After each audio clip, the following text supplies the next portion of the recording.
get a little hectic, so just bear down, you know what I mean?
Welcome to the Sheridan Yellow Jacket podcast. My name is Mason Fisher. I'm your voice for the Sheridan Yellow Jackets. I'm with Dakota Hedden here, loan officer of People's Bank.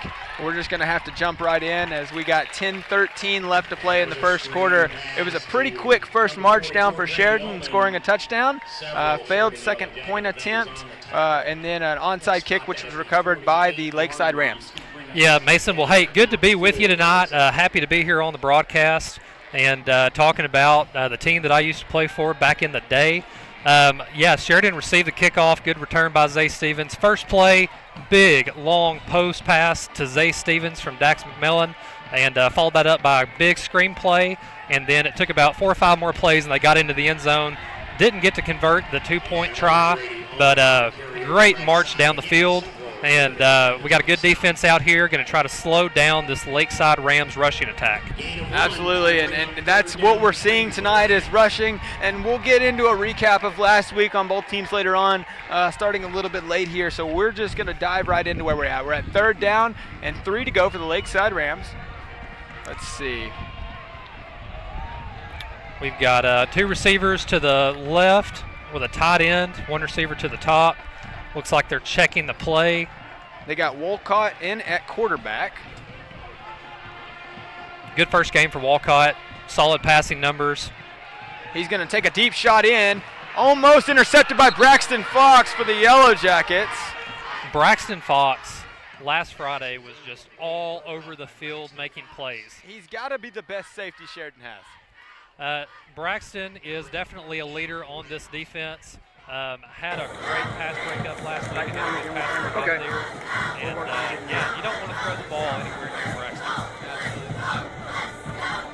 Absolutely. Set up their play. Sheridan defense looking exactly which formation to cover. Here we go. They got trips out left. That's Walcott in the back. Calling for a snap. Not quite going to get it. Sheridan fans are absolutely fired up. 4th down and 4. Taking a shot downfield. It's going to be completed. That pass was completed to number 1, Ben Vincent, for a Lakeside first down. Really tough throw from number 9, Walcott. Stood in there, had pressure in his face, delivered a good pass on the post over the middle. Not much more you can do about that. Player made a good play. Absolutely, and you know that these guys are all fired up to be here because they're probably, I'm sure that they are drier than we are, but their feet have to be wet. Yeah, we faced a little bit of adversity to start the game. Handoff running to the left-hand side, and the Yellow Jackets absolutely swarmed them. What you want to see is us having a hard time identifying who made the tackle because there were so many guys near the ball. And that's a hallmark of Kevin Kelly's defense. He wants every single person out there running full speed to the ball. I will never quit. That's one of the mentalities that Coach Kelly is driving into these players each and every day. And that's exactly what you see whenever you see 10 or 11 white helmets surrounding that ball. That's right. We got 2 receivers down to the bottom of the screen. That's Walcott looking to pass again, going deep for the end zone. That pass is going to be caught. It's going to be a Lakeside Rams touchdown. Yeah, one-on-one go route down the left side of the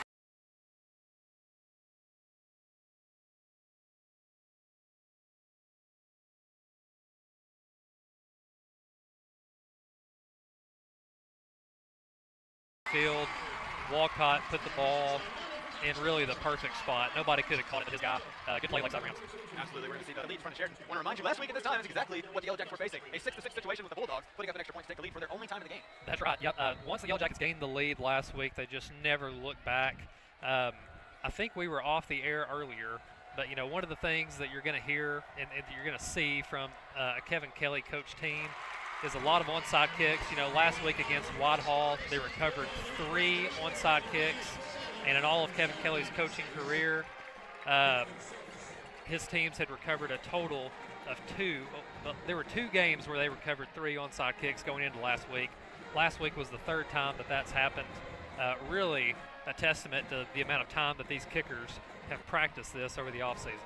Yeah, absolutely. And I love the way that Coach Kelly has his kick return team set up. He's got 9 guys up front prepared for an onside kick and or getting blocks early. He's got two guys back in receiving. That's Zay Stevens and let's see, Parker Mullins back there.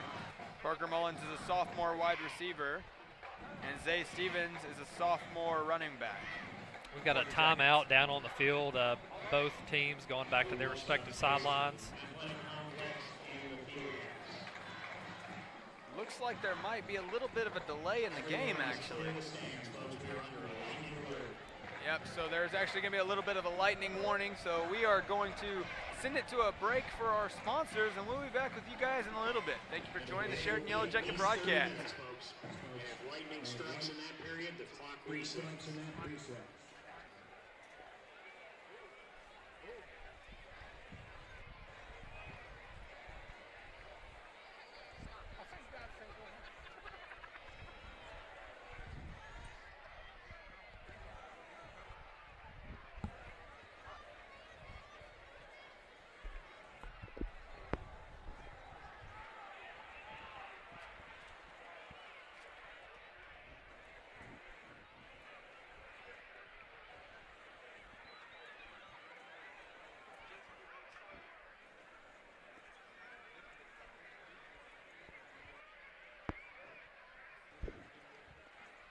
Once again, folks, we are under a lightning alert. All fans, players, referees, must all clear the stadium, please. Clear the stadium.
You can go into the field house, which is all right.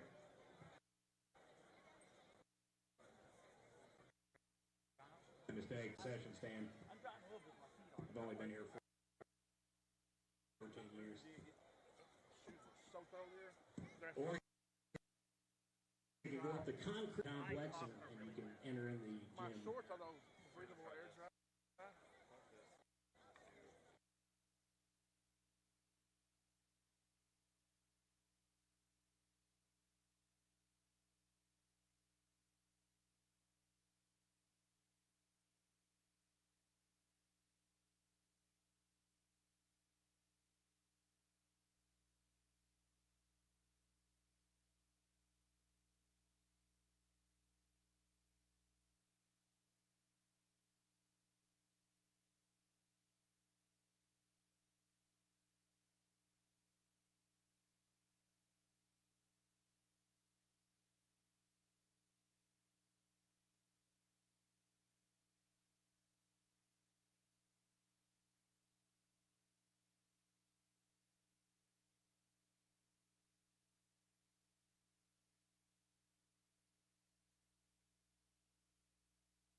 They probably had it for the night.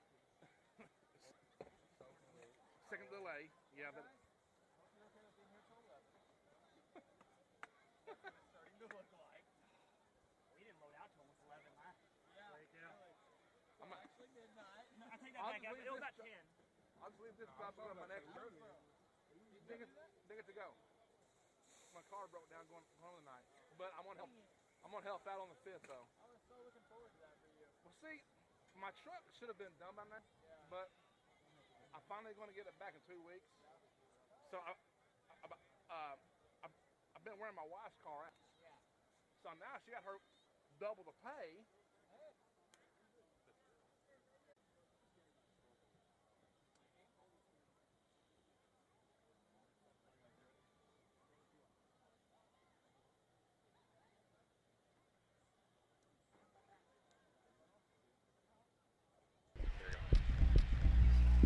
Back on the Sheridan Yellow Jacket broadcast. My name is Mason Fisher, your voice of the Sheridan Yellow Jackets. I'm here with Dakota Head. And Dakota, what's going on here?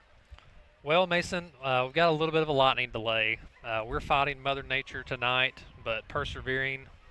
Round 1, I think she won. We had about 20 minutes of a monsoon. Mason and I stood up here on the roof bravely, and we're still paying. That was probably what you think, 15-ish minutes ago.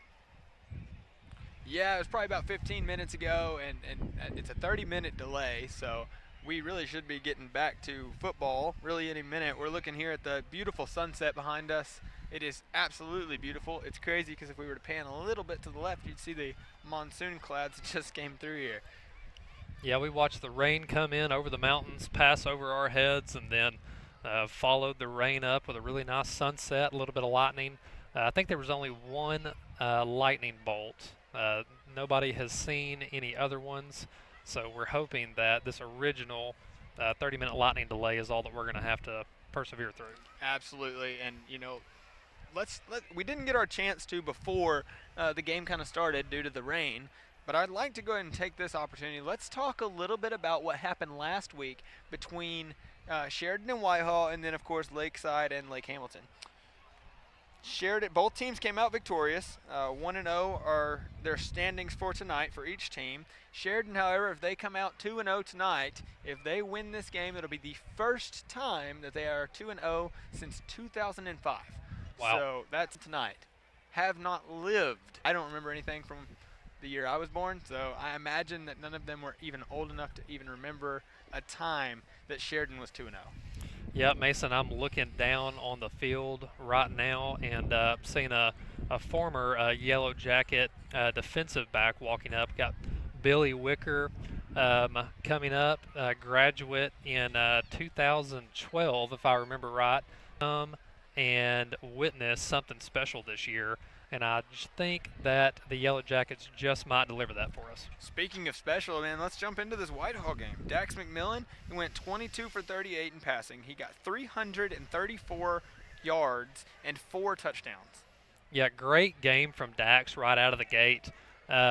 Transfer in from Mina, learned the offense, worked hard all year getting to know his teammates, his coaches. I know that he put a lot of hours in watching film and practicing, and actually my neighbor. And so Dax and I get to see each other fairly often, normally mowing the grass. He mows a really good yard. I try to keep up with him. But a lot of similarities between Dax and I. We both played football for Sheridan, wore number 12, grew up on a cattle farm, love football, but most important, we're both 6'4" gunslingers. Oh, yeah? In case you didn't know. In case I didn't know. All right. So then we got Zay Stevens. Zay Stevens last week got 118 rushing yards, 92 receiving yards, and I want to say 3 touchdowns last week. Yes. Yeah, Zay got the ball. They threw it to him. They handed it to him, and he found his way in the end zone. I think he's definitely going to do that some more today. I think, based on some text messages back and forth, that our broadcast was not up whenever we scored our first touchdown, from what I'm hearing. So, to recap the first drive for everybody. Right here tonight. Yeah, right here tonight. We received the kickoff. Zay returned it out to about the 36, if I remember right. We lined up, quads to the right, Zay isolated to the top, narrow side of the field by himself, got him one-on-one on a post, big play right out of the gate, followed that up by a screen to Peyton Sterrett to the left. He took that down inside the red zone, stalled out for a second, and then we were able to punch it in. They handed the ball off to Zay. He broke 2 tackles. There were 2 Lakeside Rams that had him wrapped up for a second, broke free from both, and was able to get into the end zone. So that's how Sheridan scored our first touchdown tonight. Yeah, it was a phenomenal first drive there by Sheridan. They marched it down really quick. It was just great football to come out and just see. They did miss the second point attempt there, and they kicked an onside kick after that. They didn't recover it, so Lakeside had a couple plays. They did pretty much the same thing. Went down the field rapidly, mainly passing plays, which kind of shocked me a little bit. I was expecting some rushing from them. Right. Last week, and I know, Mason, you've got the stats in front of you, they handed the ball off to number 44 over and over and over again and found a lot of success. Do you want to talk about that? Yeah, matter of fact, he had 4 touchdowns. Let me see if I can find the stat sheet for them real quick, because he had the ball the majority of the night, actually. It was Alman, number 44. Let's see. I see that he had 2 receptions for 21 yards. He had 22 carries for 240 yards. He averaged 10.9 yards a carry. Like I said, 240 yards in the game and 4 rushing touchdowns. Yeah. Yep. He was their workhorse, and they found success, and they thought, hey, why would we do anything else? Let's just keep giving this guy the ball. The unique thing, last week it was a very rush-heavy attack. Talking to Coach Kelly yesterday at practice, he was very, very admirable of their passing attack. He saw them in 7-on-7 over the summer, thought they could really throw the ball down the field well, and knew that they were going to have to defend the run and the pass. Yeah, and coming in here knowing what they did last week with the rushing game, a lot of fans are expecting them, Lakeside to run it a lot. That is not what we've seen here tonight. We have seen quite a few really good pass routes and plays. The ball has been just delivered perfectly by Walcott, and I mean, just something that the Jackets are going to have to watch for moving forward. Mason, I think a lot of our fans probably watched the overtime debut from the first game. They took some film before the first game last week, during the game, post game, and that aired yesterday. And when they asked Kelly before the game what his game plan was, he had a really simple answer. He said, "Score more than them." And I think that's exactly what he's going to try to do tonight. I think we might have a scoring battle on our hands once we can get the clock rolling again. Yeah, absolutely. And I think that you just said it. It's going to be a matter of us getting the clock rolling again and looking clear here at Lakeside, and looking forward to moving along with this game. We were told to everybody to evacuate the stands, and I will say, and watching that, I have seen more Lakeside Rams fans leave altogether and in their cars and leave, and Sheridan fans are remaining in their seats and standing down on the field just waiting for the next play of the game. Sheridan fans are not turning around and going back down 270 whenever it's the first quarter and we've got an opportunity to go 2-0. Absolutely. They're going to sit this out. This is a huge moment in Sheridan football. Talking about offense, I thought there might be something good to share. So going into this year, Kevin Kelly's had a lot of success, but wanted to highlight a couple things that I found doing some research. Season yardage total in Arkansas high school football history. And also in 2017, 2018, and 2019, his PA team scored on 90%, 89%, and 88% of their possessions.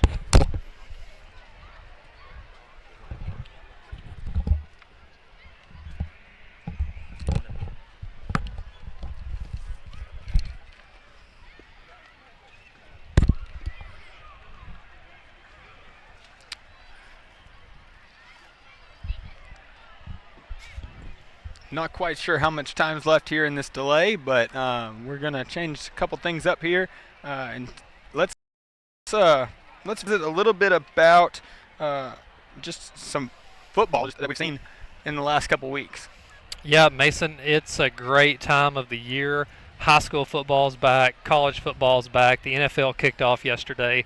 Dove season starts tomorrow. Bow season starts tomorrow. If you look around and you're an Arkansan, there's so much good going on right now, and football has got to be one of the greatest things that we have this time of year. That's right. I think we have football 5 nights a week right now. You got Monday night football. You got Thursday night football. Right now it's Friday night for high school, Saturdays for college, and then Sunday's a full slate of NFL again. So it's just 2 nights a week that we're not watching football, and it's just a great time of the year to be able to sit down and just enjoy that with your family. Well, we have to power through those 2 nights, and sometimes we catch a Sun Belt game or a Maction game that fills the space. So a lot to be excited about. This weekend there's a big game. We've got Arkansas going on the road to Oklahoma State. Very big game. Mason, who do you think's going to win? I mean, I'm going to have to be a little personal. I have to go for the Razorbacks. I think part of that's because I want them to win, but also I'm really liking the coaching staff this year. Right. Yep. Taylor Green had a big game. My dad, right. Grandpa, and I, and my father-in-law all went to the game and got to see them in person. Game 1. Came away very impressed, scoring 10 touchdowns and 10 possessions. So excited to watch them this weekend. And another high-scoring offense though. Is right here in front of us today, yeah. And it's the Sheridan YellowJackets. I wasn't sure if we caught this before the camera turned around or the broadcast might have turned off, but talking about Kevin Kelly's offenses historically, very high-powered, finishing. He's got 12 of the highest single-season yardage records in high school football history in the state of Arkansas, and offensive scoring, above 85%. Of their possessions. So very, very high-powered. He's got great talent out here. Dax had a great start. They got the ball to Zay last week, got it to him early tonight, and, they're going to spread it around and throw it to these receivers. Absolutely, and I just noticed something down on the field. I'm looking from where we're standing. We have an excellent view of the Sheridan sideline because it's on the opposite side of the field. We can see everything that the coach is watching. And then on this side of the field we're standing on, we can see where the Lakeside Rams are. And something I'm noticing is the technology advances that Sheridan has over the Lakeside Rams right now. Sheridan has a tent set up with 2 film screens on it, and I can clearly see all the way from over here that it is 2 different plays on each of the 2 screens that they have set up right now. And I'm looking down here on the Lakeside, sideline, and I see nothing. Well, Mason, Coach Kelly does not want to wait until the end of the game to look at film. The offense comes off the field. They march right over there to the tent, and they're going to look at every play that they just ran. They're going to identify their mistakes. They're going to make adjustments. They're not going to wait till next week to make those adjustments. They're going to go back out there next possession and be ready to execute. Absolutely, and it's awesome because you don't see coaches doing that enough. And I think that with Coach Kelly and the way that he coaches, he breaks it down right then. And I don't know if you've seen it, but there's an overtime series on Coach Kelly. Insight into how he coaches and what his mentality is moving forward. And let me tell you, he wants people to do their job, and he wants to drive a mentality in this team of I love football, I love my team, and I will never quit. Yep. Going to practice and watching the overtime clip, you definitely hear do your job over and over again. And, one thing that I heard him say yesterday is don't try to do your job, just do your job. And so I think he's big on that. There are people, in their different professions, whether it's banking, whether it's football, basketball, healthcare, etc. There are people that like it, people that love it, and people that live it. Coach Kelly's somebody that lives it. And when you live what you do, you demand excellence from everyone around you, and that's exactly what he's doing with this team. It was funny. I got to talk to Coach Kelly right before the season started, and I was like, I feel like you're getting to the hard part of your career, football season.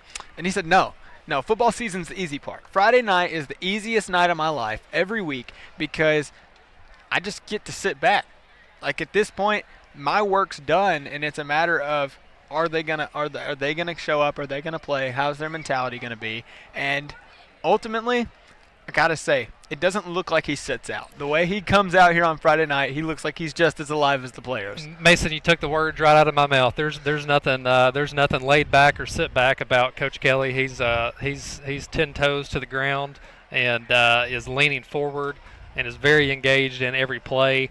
He is going to coach his players hard because he wants them to be better, wants them to improve, and you're definitely going to see that. That comes from a really good place, and definitely makes his players better. Yeah, absolutely, and I think that is extremely important for this Sheridan team moving forward. I gotta say, as somebody who graduated from Sheridan, I have never seen Sheridan football quite like this, so I'm stoked. I'm ready for an amazing season. Just watching these players develop over the last 4 months has been it's rewarding. Right. Mason, I graduated 10 years ago, and I don't know how that's possible, but, I played football my junior and senior year, and our coach was Coach Lewis Campbell, very storied and acclaimed head coach, finished out his career at Sheridan, and just want to give him a shout-out. We did not, get to have a lot of success. We got to have some, but he coached us hard, and he made our time there very memorable. Whenever I look back 10 years ago, some of my very best high school memories are out there on that football field, on the bus, the pregame meals, the locker room.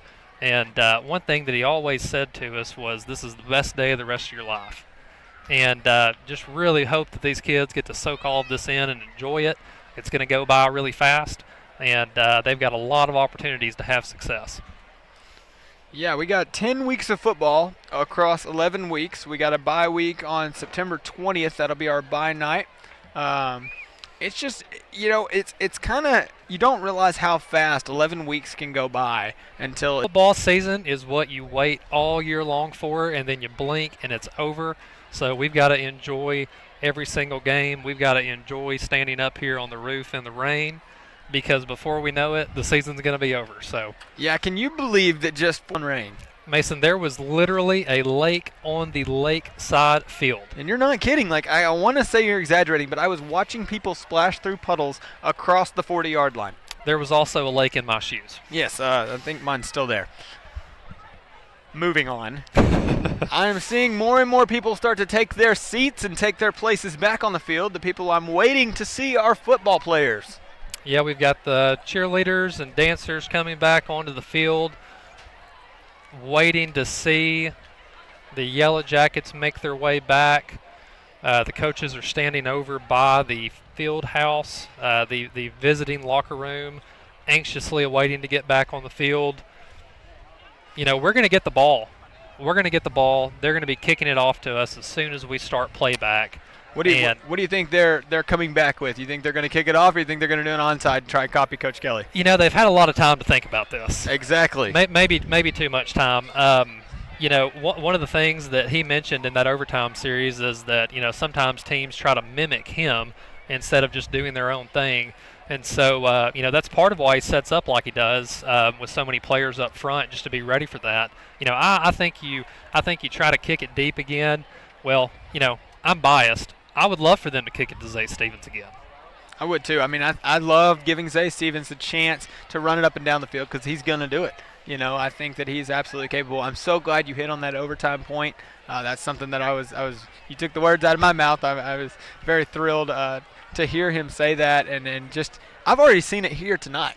You watch several plays by the Sheridan YellowJackets, long, 10-yard plus pass plays, go all the way down the field, score a touchdown, turn around, and Lakeside does the exact same routes and scores. That's right. Yeah, pass heavy both sides so far.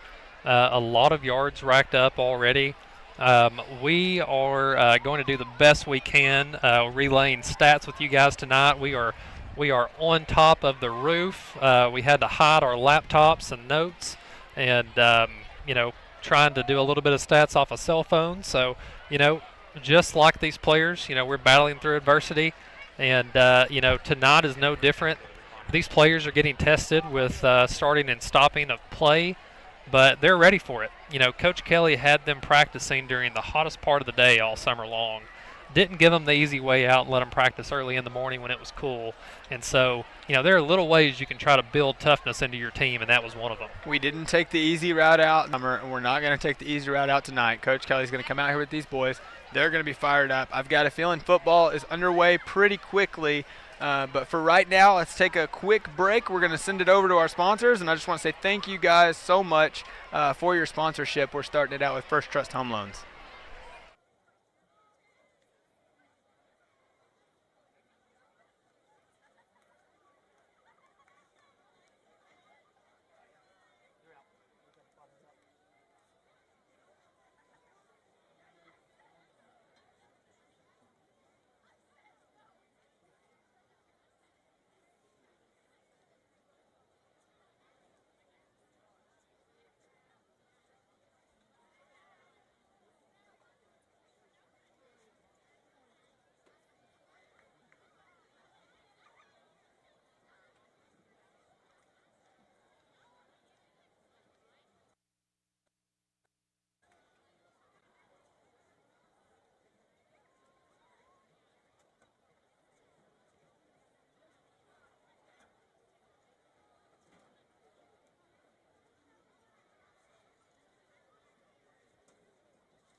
That's what I thought.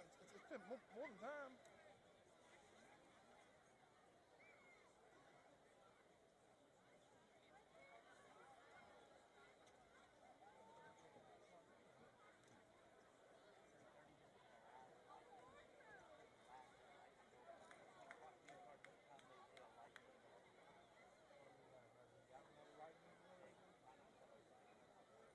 What is it? What was you saying? Is that what it meant by restart the clock a while ago? Every time there's a lightning within 20 Somewhere, miles, 30 minutes starts over. Yep. That's what it meant by the clock starts when there's numbers.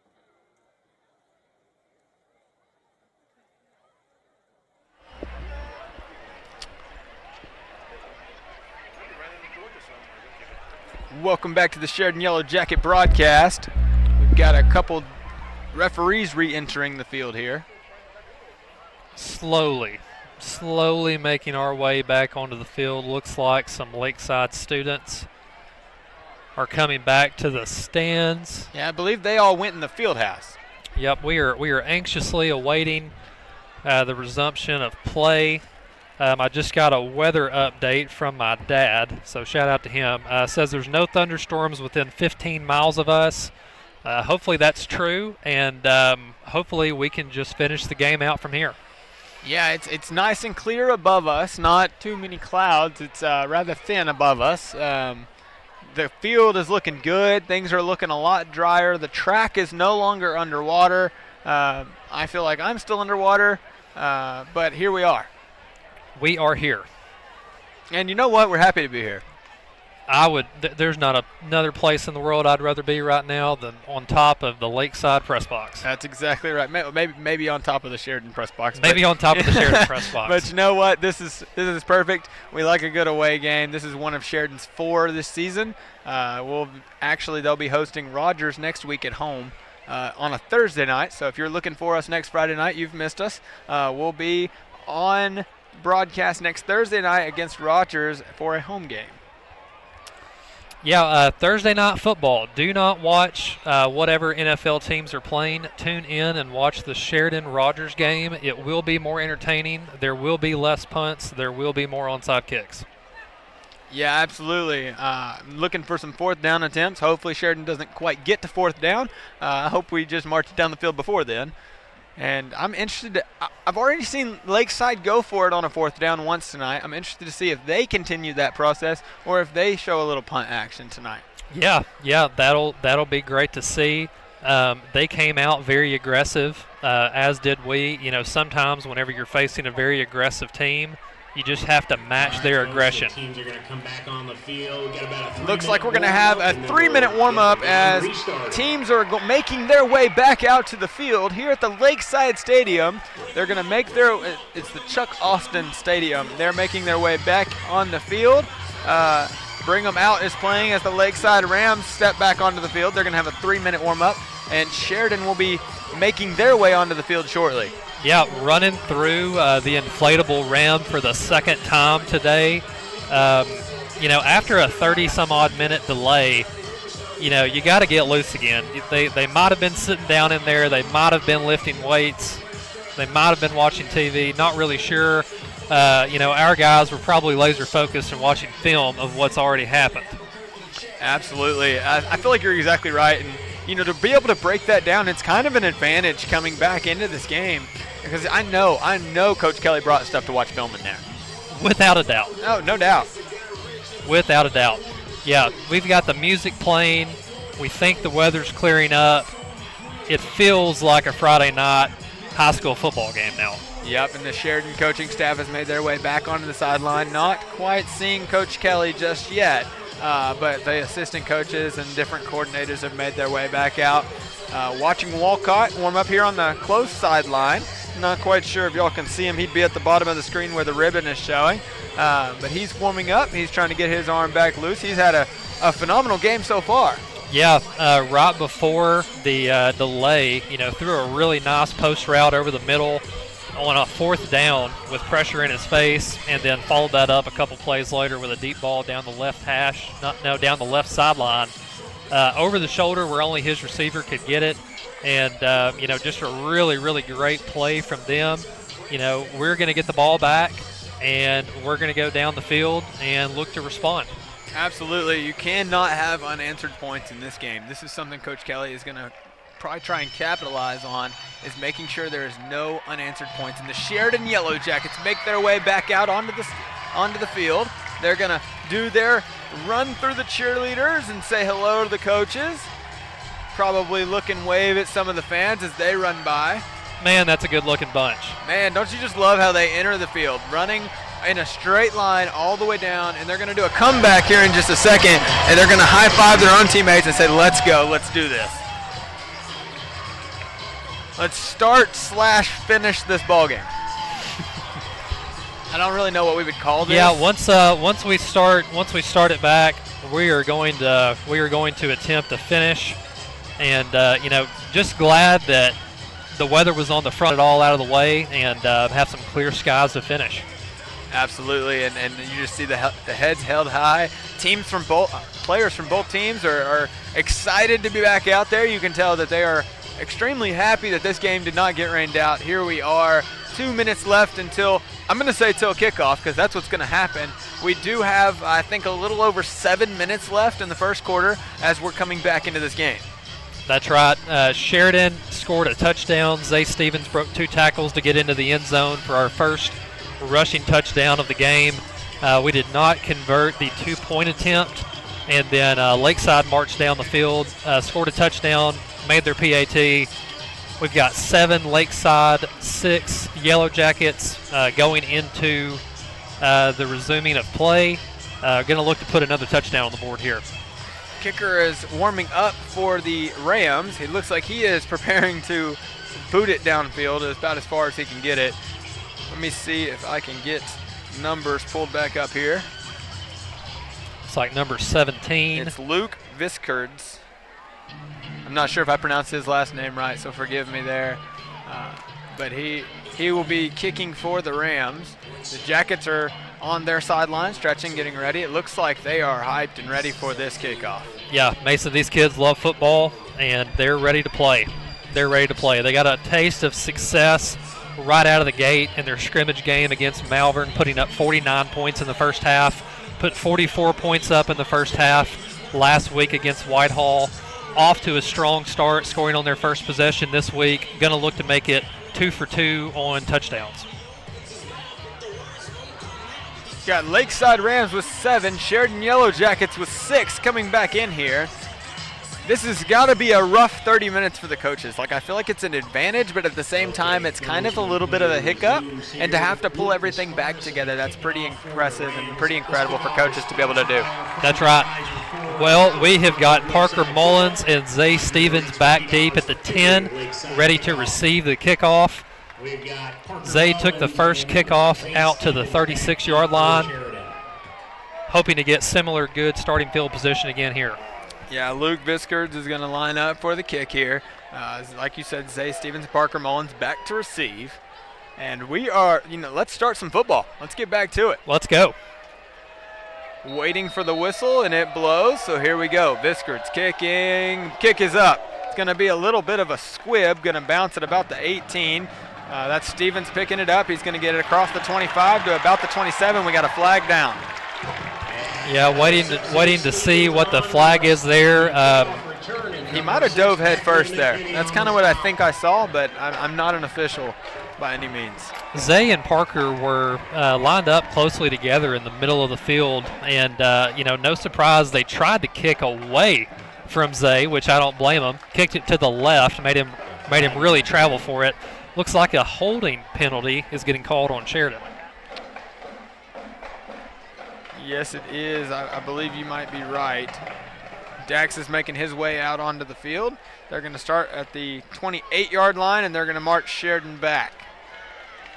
Looks like it's going to be a 10-yard penalty. And so Sheridan's going to get the ball at the 18-yard line, which I believe is right where Zay picked it up. Well, here we go, Mason. Second possession. Let's see what they've got coming out of the gate. I'm glad you got it all set up in your head right. For me, I'm almost like thinking this is the first possession all over again. But here we go. Lakeside Rams 7, Sheridan 6.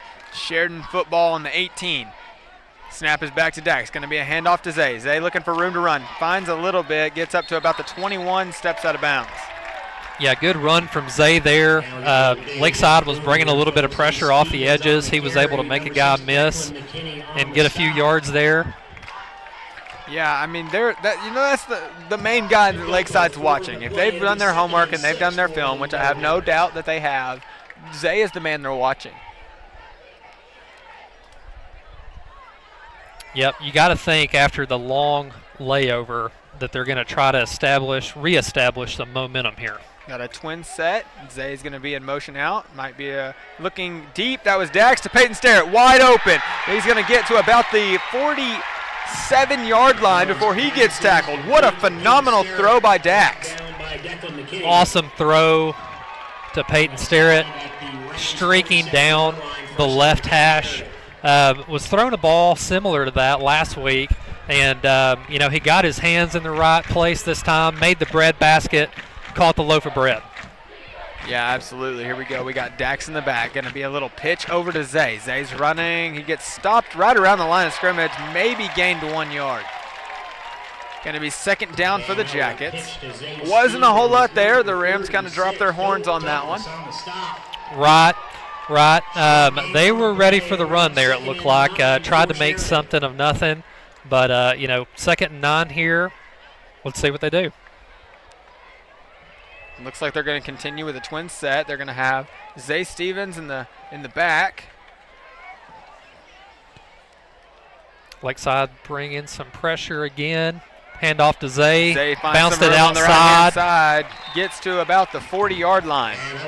Going to be a 3rd down and 3 for the Sheridan YellowJackets. Yeah, another good run there. It really looks like we're trying to establish the run early in this game. Absolutely. Looks like we got Parker Mullins and Peyton Sterrett trying to figure out exactly where they're going. Looks like we're going trips left here. Yeah, we've got a trips bunch set close to the left tackle. We got Zay lined up to the right.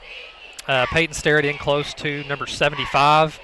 Got Dax rolling left. Finds a man open. Bobbles at Parker Mullins. I think that was caught. Yes, it was. And the Chains are going to move forward for a Sheridan first down. Caught it twice, but still caught it. Yeah, Parker Mullins, great job there keeping your concentration. Absolutely. Bobbled it a little bit out of the gate, but did not take his eyes off the football, secured the catch. Big 3rd down conversion for the YellowJackets. Yeah, that's exactly what I said I wanted to see. I don't want to see a whole lot of 4th down attempts simply because I don't want Sheridan to get to 4th down.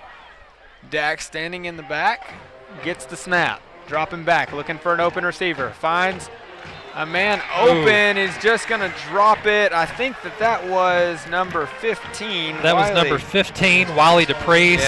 Yes. Ball over the middle of the field in traffic. Got hit hard there by the linebackers. Couldn't quite hold on. Great attempt, though. Going to look to set up for a 2nd down try here. 2nd down and 10. It looks to be on about the 32-yard line. That trips right. They've got our receivers out wide right. And then we got Peyton Starrett up top. Typically in this formation, they are looking for Peyton. Got a flag down on the play. That's probably going to be a false start or a neutral zone infraction. I didn't quite see. So we'll wait for the call here from the official. Yeah, I didn't get a good look at that. I think they're waiting on put some stats in. It's actually going to be a delay of game on Sheridan. I didn't think I saw anybody jump. That's why I was a little bit confused. It's going to be a 5-yard penalty. All right, we've got quads to the right. We've seen a lot of quad sets so far this year. Zay is isolated at the top. He's got a cornerback on him and a backer inside. They've added a little bit more help than the first drive. They learned their lesson. Looks like some pressure brought. Nope, it's going to be a zone defense read. Dax throwing deep to Zay by himself. Had 2 defenders on him. Risky throw there. Yeah, you can see Lakeside made an adjustment there on the first drive of the game. We were able to isolate Zay Stevens by himself and had a lot of success with that. So Lakeside made an adjustment, put a linebacker over there or a walk-down safety to be able to help the corner. And, yeah, tough play there. Got another quad set with Zay up top. It's going to be Dax getting the snap, rolling right, scrambling just slightly out of the pocket, makes a throw. That's Peyton Starrett catching, getting a gain of about 10 yards here. And it's going to be 4th down for the Sheridan YellowJackets. Yep, good play there. Don't have to get it all on 3rd down when you know you're going to go for it on 4th down. Right. I mean, we'd like to see it, but we know that these guys are capable. We've watched them convert several. We definitely have a bunch set here. Zay Stevens in the backfield. A lot of close, tight pressure there by the defense. A lot of guys coming in. Going to be caught. That's definitely going to be a 5. Touchdown, Sheridan. He was wide open. He had nobody in front of him. That was the easiest walk into the end zone Sheridan's seen this year. Yeah, J.P. Black with the touchdown catch there. Really great design on the play. There was a lot of motion going on in the backfield. We had a couple guys moving around here. We got a replay coming up. Nope, we're going to the 2-point conversion attempt. But yeah, really good design. Had a lot going on in the backfield. The backers and the safeties didn't know where to put their eyes. J.P. Black ran right behind all of them. Dax delivered the ball. Big touchdown there for Sheridan on 4th down. Again, this is exactly where we were at last week. This is the 2-point conversion that Sheridan completed last game, so we'll see what happens. Dax got the ball, finds a man. It looks like that was intercepted. No, it was deflected and kind of picked up off the bounce there. So that's going to be it. That 2-point attempt is no good. It's going to be Rams 7 and your Sheridan YellowJackets with 12. Haven't quite been able to get the 2-point conversion attempt so far tonight. They're going to keep going at it. They will not be deterred. Got a lot of pressure on Dax there, right up the middle. Had a guy in his face, had to get rid of the ball probably a second earlier than he wanted to. Absolutely, and we're going to bring out right here, we're going to be ready for an onside kick. You see Coach Kelly coming to tell exactly which form he wants. He's got 12 different ways to kick an onside kick, so I'm excited to see which one he brings out here right now. Preston Herr stepping out for the kick. All right, Mason, which number variation is he going to go with? Which of the 12? I think he's going to set the ball backwards, and he's going to want to kick it for the bounce. Oh, I was wrong. I can't tell if he set it up backwards or sideways. Kind of diagonal. Yeah, I think we're looking for a high bounce here. He did a great job on his second kick last week for Preston Herr, making a very high bounce. And it kind of squibbed and went right out of bounds. It's going to be Lakeside ball at the 45 when we come back. Yeah, didn't get the big bounce. Sheridan defense coming out, ready to make a stand. Absolutely. We're all coming back onto the field. Jackets defense making their first appearance since the 30-minute break. We got 5 minutes and 8 seconds left to go in the first quarter here. 46-yard. The last time that Sheridan was out on defense, Fox had a great play deflecting a pass. I believe it was a 3rd down attempt right before the 4th down play. But, yeah, Got to Man, look out for number 13. Number 25 has been flying around so far this year, as has number 5, Brady Dillon. Snaps back to Wilcott. He's going to get a pass out complete. That's number 1 for the Rams with the ball. Number 13, Braxton Fox, pulling him out of bounds. Yep, we were just talking about number 13, Fox. He's here, he's there, he's everywhere, and another play stopped by him there. Yeah, so thankful he was there because I think he saved us a big one right there. That's right. Lakeside, you know how we talked earlier, ran the ball a lot last week, has really come out trying to throw the ball against the YellowJackets tonight. Yeah, they have, and they're really not rush heavy because, and I think one of the reasons why that's sticking out in our mind is these rush plays have really been stopped by the Jackets thus far. We got 2 receivers out to the left. It's going to be a handoff. It's Oman running in. He's going to be hit at about the 30. Gets about 4 yards after that. Gets to about the 26-yard line. Oman is a tough guy to tackle. Got a low center of gravity, powerful legs, and he is going to try to drive right through any tackle that's up high. You've got to hit that guy down low, and I know they've been working on it all week long. Bringing it out, they got Ryan Ballard out on the far left. They've got A.J. Burns up on the top of the screen there. Snaps back, going to be a handoff. That's Oman coming in. He's going to get hit a lot sooner this time. So I think it's going to be a gain of about 3. Yeah, Lakeside's doing a good job getting their fits, blocking. Oman doing a good job finding a window, finding a hole, and yeah, guys tough to bring down. Yeah, and here we have, almost, they are within the in the red zone here, within the 25-yard line here. And Sheridan's got to bring some pressure here on defense. Last-minute play change here for the Rams. They're going to change the formation slightly. Wilcott looking to throw deep. He's got number 8. A little bit open. He had some room. Ball was overthrown there. So the Jackets got saved yet again. Yep, Lakeside continues to be aggressive, trying to throw the ball downfield, trying to get one-on-one matchups. I think they're going to continue to do that. Our corners, our defensive backs, they're going to get tested, and they're going to have to continue to make plays.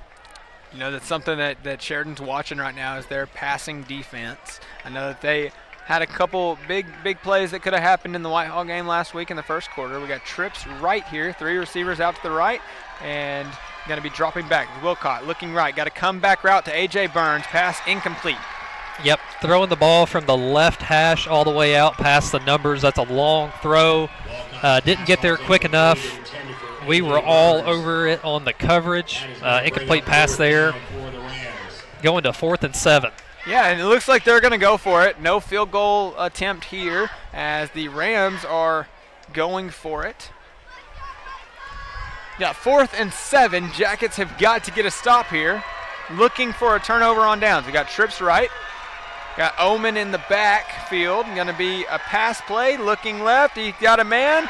And it's going to be incomplete, and it's going to be a turnover on downs. There's no flag on the play. Yep, good coverage there from the YellowJackets. Uncatchable ball. See the replay there. Ball a little high. It was maybe catchable, but yeah, great stop from the Sheridan defense. They stood strong.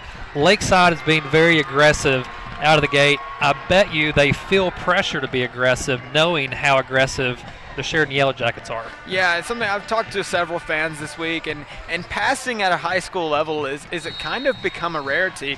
But this season against the Sheridan YellowJackets, you have to throw the ball because they're throwing the ball. If you want a chance to compete with them, you've got to come out with rushing and passing, and there's just no other way to do it. Yep, we've got doubles on each side of the field. Zay Stevens lined up in the back, right by Dax. Snaps straight to Zay Stevens. He's got some room on the left, finds a man, hits him, gains some yards after that contact. He's got a gain of about 9. The YellowJackets like to sneakily snap the ball directly to Zay. He got it, faked the handoff to Dax, took it over the right side, lowered the shoulder, and ran through a Lakeside defender. Way to finish the run, Zay. It's actually 2nd and 2 here. Dax has still got Zay just to his right as they got a bunch formation looking for Coach Kelly. Some signals to figure out exactly which play to run. Snaps back, looking to pass. Dax got a lot of time. Wobble, going to be tripped up, and they're going to throw a flag on that play. That was Jace Bradshaw getting tripped up there at the top of the screen. No one's pass falls incomplete, Yep. but there is a flag on the play. Great job just running your route. Run your route hard,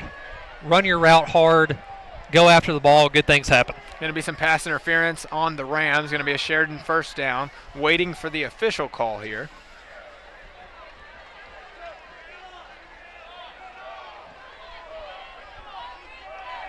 They are actually waving the flag. There is no penalty on the play. Well, I hate to say it, Mason, but I think that was the right call. I do too. Looks like he just got tripped up. That was not intentional pass interference. Would have loved to have benefited from the call, but I think they got it right. Yeah, and I think, Sheridan's just going to come right here. I feel like we're going to pick up the first down right here. Well, we've got 2 downs to get 2 yards here. Yeah, so, I mean, it's definitely doable. Sheridan is and you said it best. There's 2 downs, and even in Sheridan territory, they're going to go for it on 4th down if they need to. We got quads left, looking, scrambling. Dax is trying to find a man open. He found Peyton Sterrett, just barely threw it down low, just out of reach. Got to be 4th down and 2 for the Jackets. Yeah, a little bit in front of Peyton there. Good coverage from Lakeside. No hesitating here. Got Eli Turner coming into the game and Dax McMillan stepping off for a 4th down attempt. All right, so we've got a 2-back set in. We've got Zay and Eli Turner, 2 very different styles. Zay, lightning quick. Eli Turner, more of a bruiser. Backup quarterback Brady Dillon stepping in here. Definitely have, looks like we got Zay Stevens and Eli Turner back here. And they're going to stand on either side of the quarterback. I am imagining it might be a direct snap to one of them, and I believe we have a timeout Sheridan. Yeah, Coach Kelly didn't like what he was seeing there. Call a timeout, regroup. We'll see what they come up with. I can tell you I was very excited to see what play they were about to run with that personnel. Yeah, absolutely, and I think we're going to get to see that here in just a second. We're going to send it over to our sponsors. We want to take this chance to thank you, Platinum Roofing. Market since 1979 as a custom manufacturer of fluid power components. We are a leading manufacturer of custom welded hydraulic cylinders in the United States, and we maintain our place as a leader in the industry by providing cost-effective, quality products and efficient services.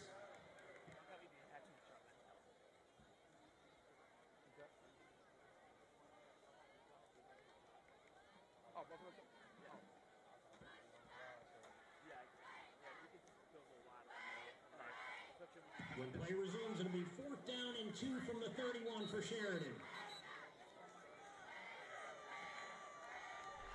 Back here for some Sheridan football at the Lakeside Stadium. We got 4th and 2 for the Sheridan YellowJackets. Still looks like Brady Dillon is back at quarterback. We've got Eli Turner and Zay Stevens on either side of left and right. Going to see what our 4th and 2 play is. Looks like the ball is going to Zay Stevens. It is. It's a direct snap off to him. He's looking to get 2 yards, and he's going to be stopped, it looks like. I think that's going to be a turnover on downs. Waiting for the signal. It is a turnover on downs. Lakeside had the inside blocked out, tried to bounce it outside and find some space. Big moment here for the Lakeside Rams. We got 12-7 with the Jackets leading. We had a turnover on downs for Lakeside. Sheridan didn't go very far with it, and yet a turnover on downs for them. So quick turnaround drives for both teams. Lakeside's picking the ball up about 10 yards back from where they had it last time, so we'll see what they do with it. That's right. Lakeside starting on their 31. On the Sheridan YellowJacket 31. That's right. Excuse me. Wilcott rolling right, looking for a receiver. Throw it behind him, and it's going to be incomplete. Pass intended for A.J. Burns falls incomplete. Yeah, ball a little low there. You've got to think that these footballs are hard to keep dry as much as it rained. Yeah, I mean, the field is not dry. These guys are playing on slippery turf. They're playing with a wet football. I know it's not actively raining, but those conditions don't just go away after the rain stops. That's right. Need the YellowJacket defense to really step up here, flex their muscle, bend but don't break. Number 9 rolling out to the right. Looking for a man, finds him. That's number 8, and he gets pulled out of bounds. It's going to be 3rd down and 3 as they get back set up. It's trying to figure out. That was number 8, A.J. Burns, with the catch there for the Lakeside Rams. That was number 33, Jackson Delk on the tackle. Jackson Delk had that tackle there. 2 for the Rams. Got some players swapping in and out for the Rams. Yeah, Lakeside has got 2 receivers lined up, one behind the other at the top of the field. Going to be a handoff to Omen, going up the middle. He's got some room to the 5. Touchdown, Lakeside. Going to be Lakeside with the lead here now. 13, Sheridan YellowJackets 12. They're going to line up probably to get an extra point here. Yeah, good play there from Lakeside. Sealed off the hole. He hit it hard and into the end zone for a touchdown. Got to stop number 44. Yeah, let's give a little bit of recognition to those offensive linemen there, as they just broke a hole wide open for him.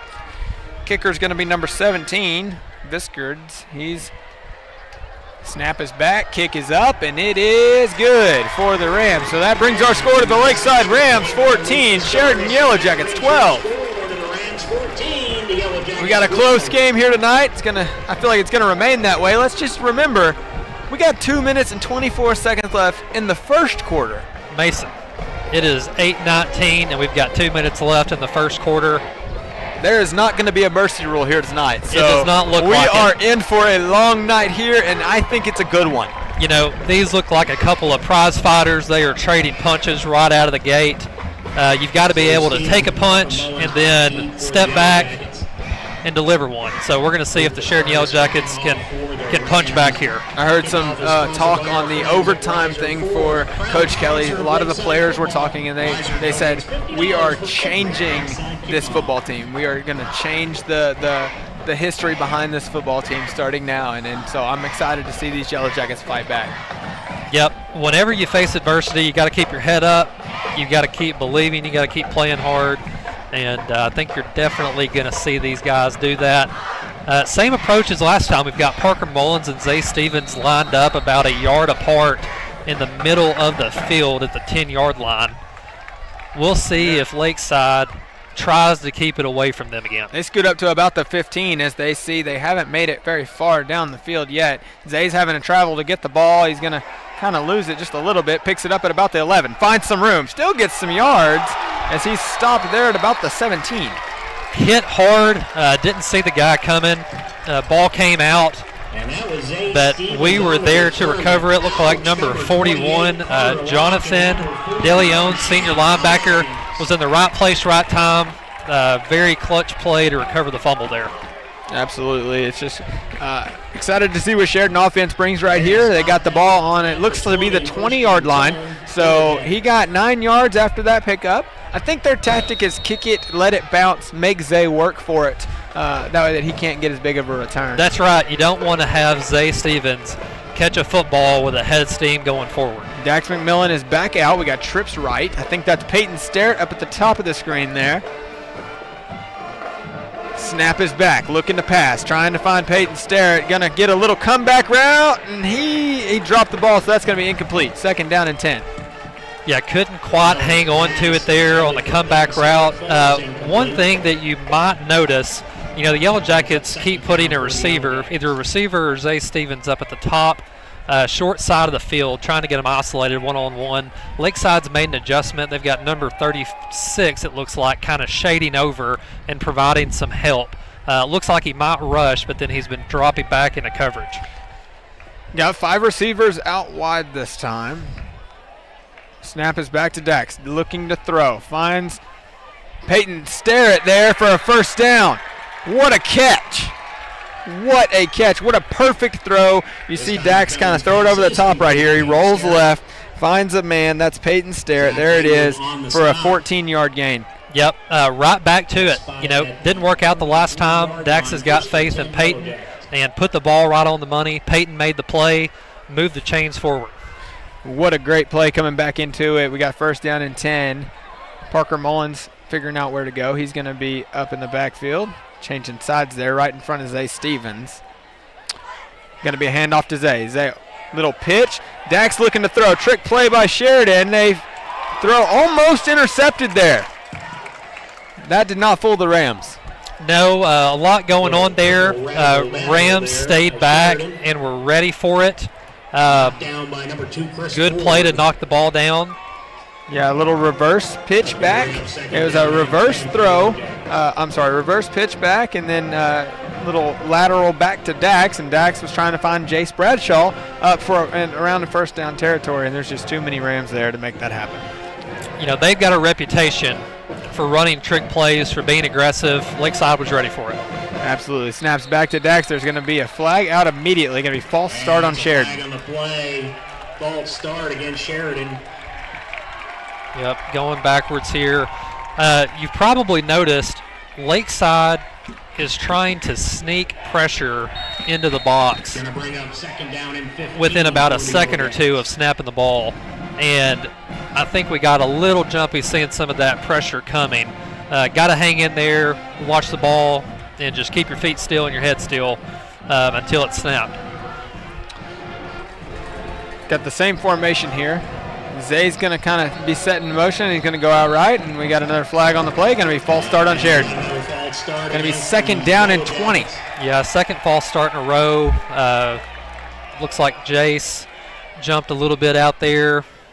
We've got to settle down a little bit and get our groove back. Second down and 20 here. I'm going to say they have a couple away game jitters here as we are underway. Second and 20 for the Yellow Jackets. Coach Kelly figuring out exactly what play to run. I know he is not excited right now, and I'm sure this is something they will be discussing in practice. Minute 38 left in the first. Got quads out to the right. Going to be a delay of game on Sheridan on this one. Delay of game against Sheridan. So now it's going to be second and 25.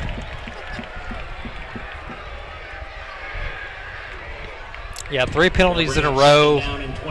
Got to settle down. We're in deep inside the 20. Got to get some yards here. We've got quads to the right. Peyton isolated at the top. Snaps back to Dax. Dax dropping back, looking for somebody on the right. Throws it up. Parker Mullins going for it, and he is going to be an incomplete pass. Mullins' pass almost intercepted by Q Jackson. So what the Rams have been doing, like I said, is walking a guy down, and then he's been dropping back into coverage to provide help at the top side of the field. That time he brought pressure. They had more guys coming than we could block. Looks like there was a flag on that play. They're going to call, let's see, I think it was a personal foul on the Rams there. So it looked like it was a 15-yard penalty there. It's roughing the passer.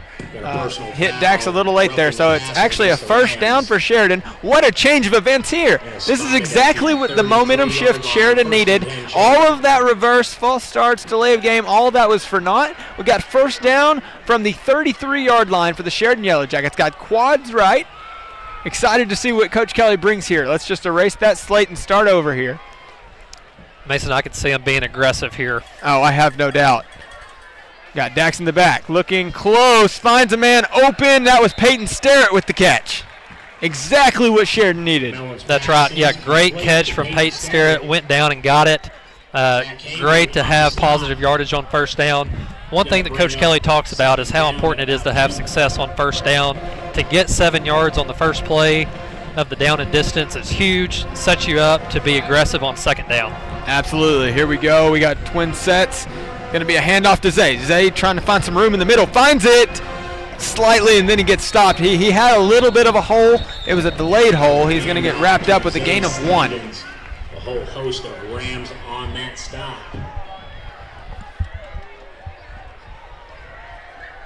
You can tell by the atmosphere here tonight. Lakeside fans are here and they are awake. Sheridan fans are not far from it, as the opposite side of the field is absolutely full. Yep, third down coming up here, 3rd and 1. Lakeside might be creeping up closer to the line. Mason, there is no safety in the middle of the field. The middle of the field is wide open. It's going to be a quick pass towards Jace Bradshaw, looking for a little screen, and it was incomplete. 4th and 1 for the Jackets. Going to change up our personnel here. Brady Dillon and Eli Turner checking in. Exact same personnel as the last 4th down attempt. That's right. Yeah, we'll see what they do this time. You know, last time, faked the handoffs. They went out right, wasn't able to convert. We'll see what they do this time. We've got a couple of bulldozers in there standing beside him. Yeah, the Lakeside Rams are going to pack it in tight. We got a corner up here on Peyton Starrett. Going to be a handoff to Eli Turner. Oh, that was Brady Dillon snap and a little QB sneak there. He gets almost to the 50. It's going to be a Sheridan first down. Right. Anytime they send Zay in motion, he catches eyeballs. He went in motion to the left to the top of the field. Had some guys run with him. We opened up a hole through the A-gap. Brady Dillon straight through it. First down, kept his legs moving, almost broke it there. Absolutely perfect execution. Looks like we got a timeout on the field. Well, actually, at the end of the first quarter. At 8:30, we have finished the first quarter of play today. I think most high school football teams right now are finishing out the first half. Here we are at the end of the first quarter. We're going to take this moment to thank our sponsors. I want to thank Lunsford and Associates.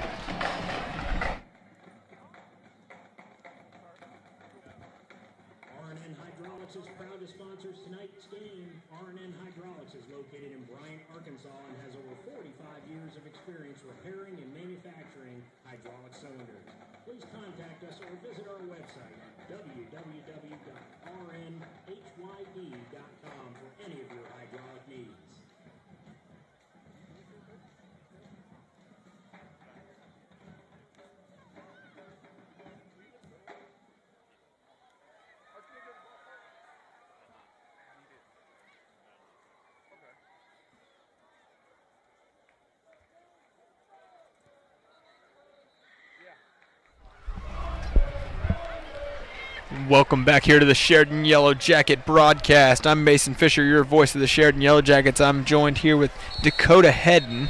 We're kind of running alone tonight. We are making the best out of it. Yep, Mason, happy to be here. You guys told the fans that I would be on the call with you this week. I got a lot of messages this week from friends. They all told me that I had a face for radio. I'm not sure what that meant, but happy to be here with you. Going to be a handoff to Eli Turner. He gets no attention. He goes around. First down for Eli Turner, gain of about 14. Eli Turner, rumbling, bumbling, stumbling for a first down there. Delivered a stiff arm at the end of the run to finish. It's got to be a horse collar tackle because they grabbed him right there at the top, as you just saw. But we'll see what they call here. Yeah, penalty on Lakeside. It's a face mask, so he must have got his hand around the backside just where I couldn't see. And that's going to be 10 yards tacked on to the end of the play. Actually, I want to say that's a 15-yard gain. No.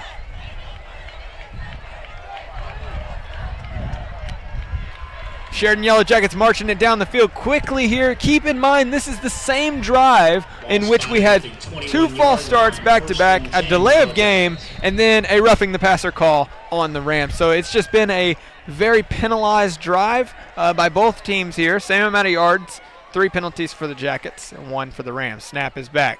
Going to be a handoff to Turner, trying to find some room there on the right. He's going to get back to the line of scrimmage, stopped, and there's another flag on the play. Another flag. Man, if there's one guy on this team I would not want to try to tackle, it's Eli Turner. He comes running downhill with a full head of steam. He's got the stiff arm loaded up and ready. Learned that from Derrick Henry. Trying to put a guy into the ground and run over them. He's the junior running back. You know, it looks like it was another face mask call on the Rams. So that's going to be another Sheridan first down, 10-yard penalty against the Rams. The Rams have not been able to legally tackle Eli Turner. I mean, I don't think I could tackle him. If I'm being really honest with you, he's not a small guy. He's definitely strong, and he runs downhill. He drops his shoulder, and he makes people take a hit. Yep, Sheridan moving the ball well here. Got the ball on the 11. First Twin down. Receivers to each side. Zay on the right side of Dax. Snaps back. Looking right for a receiver. Gonna throw it to the back of the end zone. Just incomplete. Oh, man. That was Jace Bradshaw in the back there. He had a phenomenal game last week. Jace tried to catch the football around the back of the defender and almost did it. He almost did it. I mean, you can't go until you hear the whistle. You can't stop going until you hear the whistle. And that was just a great effort there by Jace Bradshaw. Great effort. Would have been a Sports Center top 10 play. Oh, it might have been Yarnell's sweetest for the second time in a row. Yeah, tell us about the first one. Yeah, so we had a little hook and lateral from Peyton Sterrett to Zay Stevens for an 87-yard touchdown, and that was voted Yarnell's sweetest play of the week. Right here, we've got a little pass to the middle. That's Jace Bradshaw looking to try and find in the end zone. He found it. Sheridan, touchdown. Perfect execution on the screenplay there. Jace almost made a highlight play to the top side of the field. They get the ball right back to him on the screenplay. You've got road graders out front clearing the way. Zay was blocking, found his way into the end zone, made a cut there at the end and pushed in. Looked like they're going for two here. Quads to the left, Zay alone at the top. Looking somewhere to go. Dax is rolling right, finds, and it's going to be a flag, so they're going to get another attempt at it. It looks like pass interference with the ref and number 3, Zach Haywood, defensive back for the Rams. Yep, had Zay isolated to the top of the field, faked running a slant to the inside, planted, whipped it back out to the pylon. Ball was going to be close. Defender felt like he had to grab him, couldn't make the play. Penalties starting to get a little sloppy out here tonight. Sheridan's a couple penalties right here on the goal line for extra points last week, and they capitalized on them. So I'm very excited to see a little 1-yard goal line package. We got Brady Dillon, Eli Turner. Going to be a snap right to Eli Turner. Eli Turner in for 2 points for Sheridan. That brings our score to the Lakeside Rams 14 and your Sheridan YellowJackets with 20. Yep, Sheridan is now 3 touchdowns out of 4 possessions. They'd like to have that percentage a little bit higher, Mason, but I think they're going to be pretty happy with that. This is a high-powered offense. There's a lot of weapons. They're going to spread the ball around. A heavy dose of Eli Turner on this drive. Yeah, absolutely. Excited to see what onside kick comes back with. We got Preston Herr lining up for the kick. Ryan Ballard slightly deep for the Rams. Get me a little drink here. Preston Herr kicking off for the Sheridan YellowJackets. Lining up the Sheridan YellowJackets for kickoff. I would not be surprised. This is what I'm calling it. It's going to be an onside kick to the left-hand side. They've only got 2 guys over here to the top. So Preston is going. This is all my guess here. Preston's going to last second change his route and going to kick it back over here. All right, let's see what happens. Really heavy on the right over there, and I have a feeling Coach Kelly's going to see it. It's kind of hard to tell with the ball lined up the way it is, though. Looking for a high bounce. I was wrong. Going to the right. Ball's bobbled. Going to be picked up by. I can't even tell who has it. Looks like Lakeside recovered that one. At the 50-yard line. Yep, right at the 50. Better kick that time, had more of a chance to get it. Lakeside just jumped on it before it could take that next really big bounce to the sideline. Yeah, and we were really hoping that it did take that big bounce. We got 11 minutes, 11 seconds left to go in the half. Sheridan's got a 6-point lead. They got defense. This is probably the most yards that the Rams are going to have to travel after a kickoff at the 50-yard line so far in all of their kickoffs. So going to have a fake handoff to Omen. Play action pass wide open. That's number 1 for the Rams. 10-5 touchdown. Lakeside Rams, 1 play, 50 yards. That was number 1. Ben Vincent with the catch there for the Lakeside Rams. Yep, lost number 1 in the middle of the field.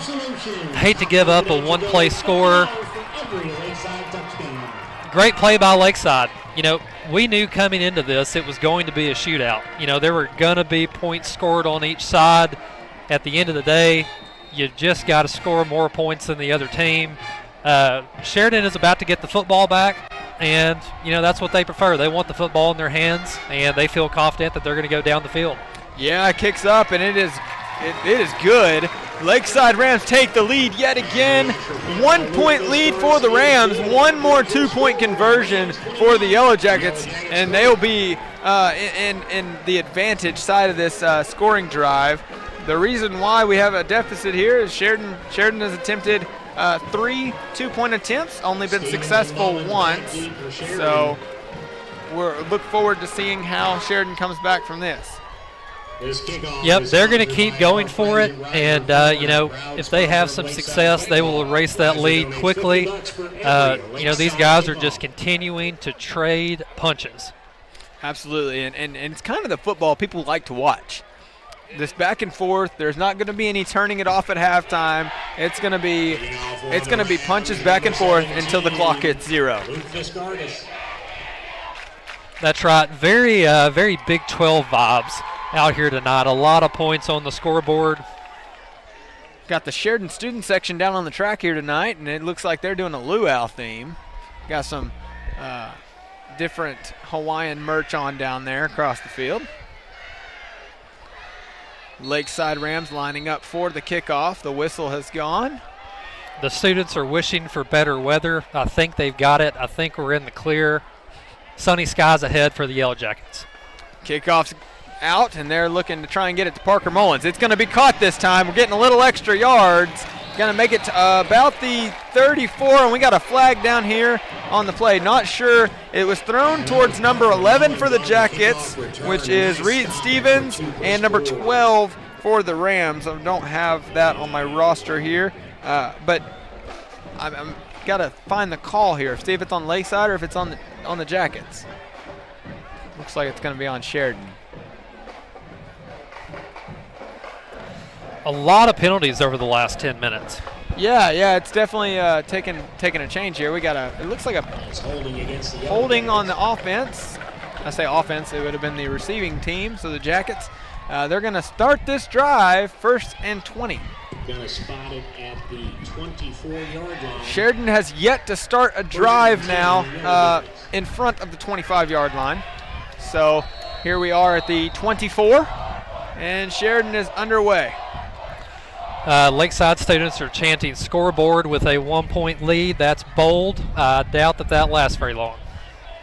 Zay in motion. Going to be a little handoff pitch to Peyton Sterrett. He's trying to find some room on the right. Maybe gets a gain of about 3 yards before being drug out of bounds. Peyton Sterrett, Luke Wroblewski on the stop. Good play there. Saw a healthy dose of the little pop pass to Sterrett last week against Whitehall. Takes the pitch, gets some yards. Need positive plays on 1st down. Going to be 2nd down and 17. Ball on the 27. Trips out right. We got 2 receivers over here on the left.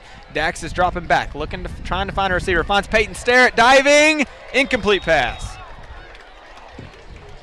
McMillan's pass falls incomplete.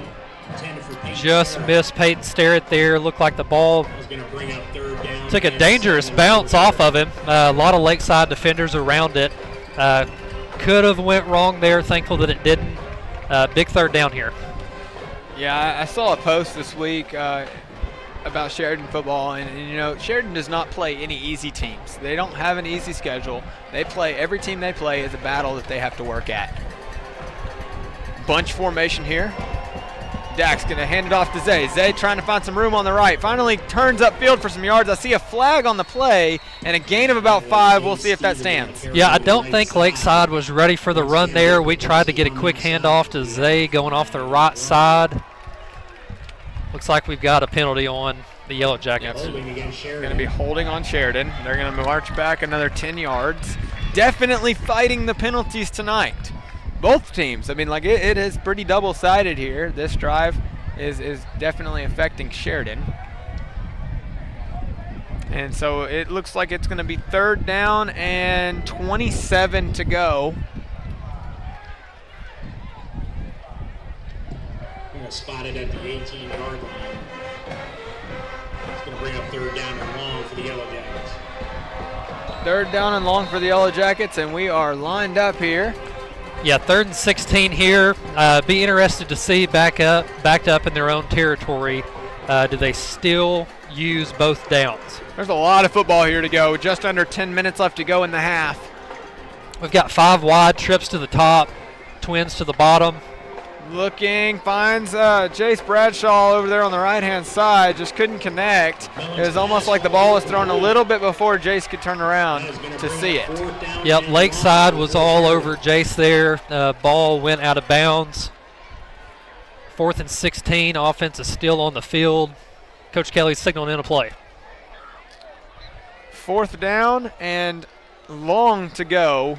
Jackets are going to go for it. This is a big moment for the Sheridan YellowJackets. It can change the momentum of this entire game. Snaps back to Dax. Dax looking, standing comfortably, has a little bit of pressure. Looking, finds, it was Parker Mullins there, and it's going to be deflected by number, I think Zach Haywood, number 3, is who deflected that for the Lakeside Rams. Yep, Lakeside got some pressure on Dax. He stepped up in the pocket, made a guy miss, launched it downfield. Just we were not able to come up with the catch. Lakeside safety made a good play knocking that ball down. Going to be 1st down for the Lakeside Rams after the turnover on downs. They have 18 yards to go to score a touchdown. Sheridan defense is going to have to come back and bring some pressure here. Going to be a handoff to Alman. Alman up the middle. One play. Touchdown Lakeside Rams. 18 yards for Alman. 2 one-play scores in a row for Lakeside. I've got a feeling Coach Kelly's not really excited about this one. No, I can't say that he is. Number 44 is a problem. He's a problem. The line's doing a good job creating space for him to run. And we're gonna have to get off those blocks and make plays closer to the line of scrimmage. Yeah, he had 240 yards last week. Alman did, and he's bringing it this week too. Kick is up, and it's good for the Rams. So that's going to bring your score to Lakeside Rams 28, and your Sheridan YellowJackets have 20. 8-point deficit between the Jackets and the Rams here. Rams on top. Yeah, 8-point deficit with the YellowJackets going for 2 each time. That can be erased in one drive. Yeah, no reason to fear here. They're having a lot of success moving the ball. No reason to think that's going to change. Yeah, we just got to knock out the penalties. Once we fix that, those minor mistakes, you'll find the Jackets marching back down the field as normal. 9:38 left to play in the half.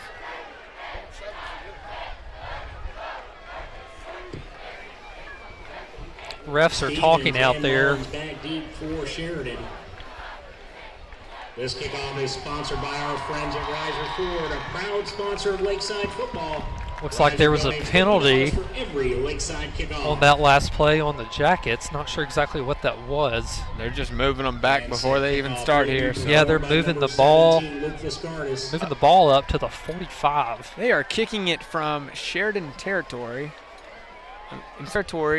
to Sheridan territory. Mm-hmm. So it won't be hard to put the ball very far back on this one.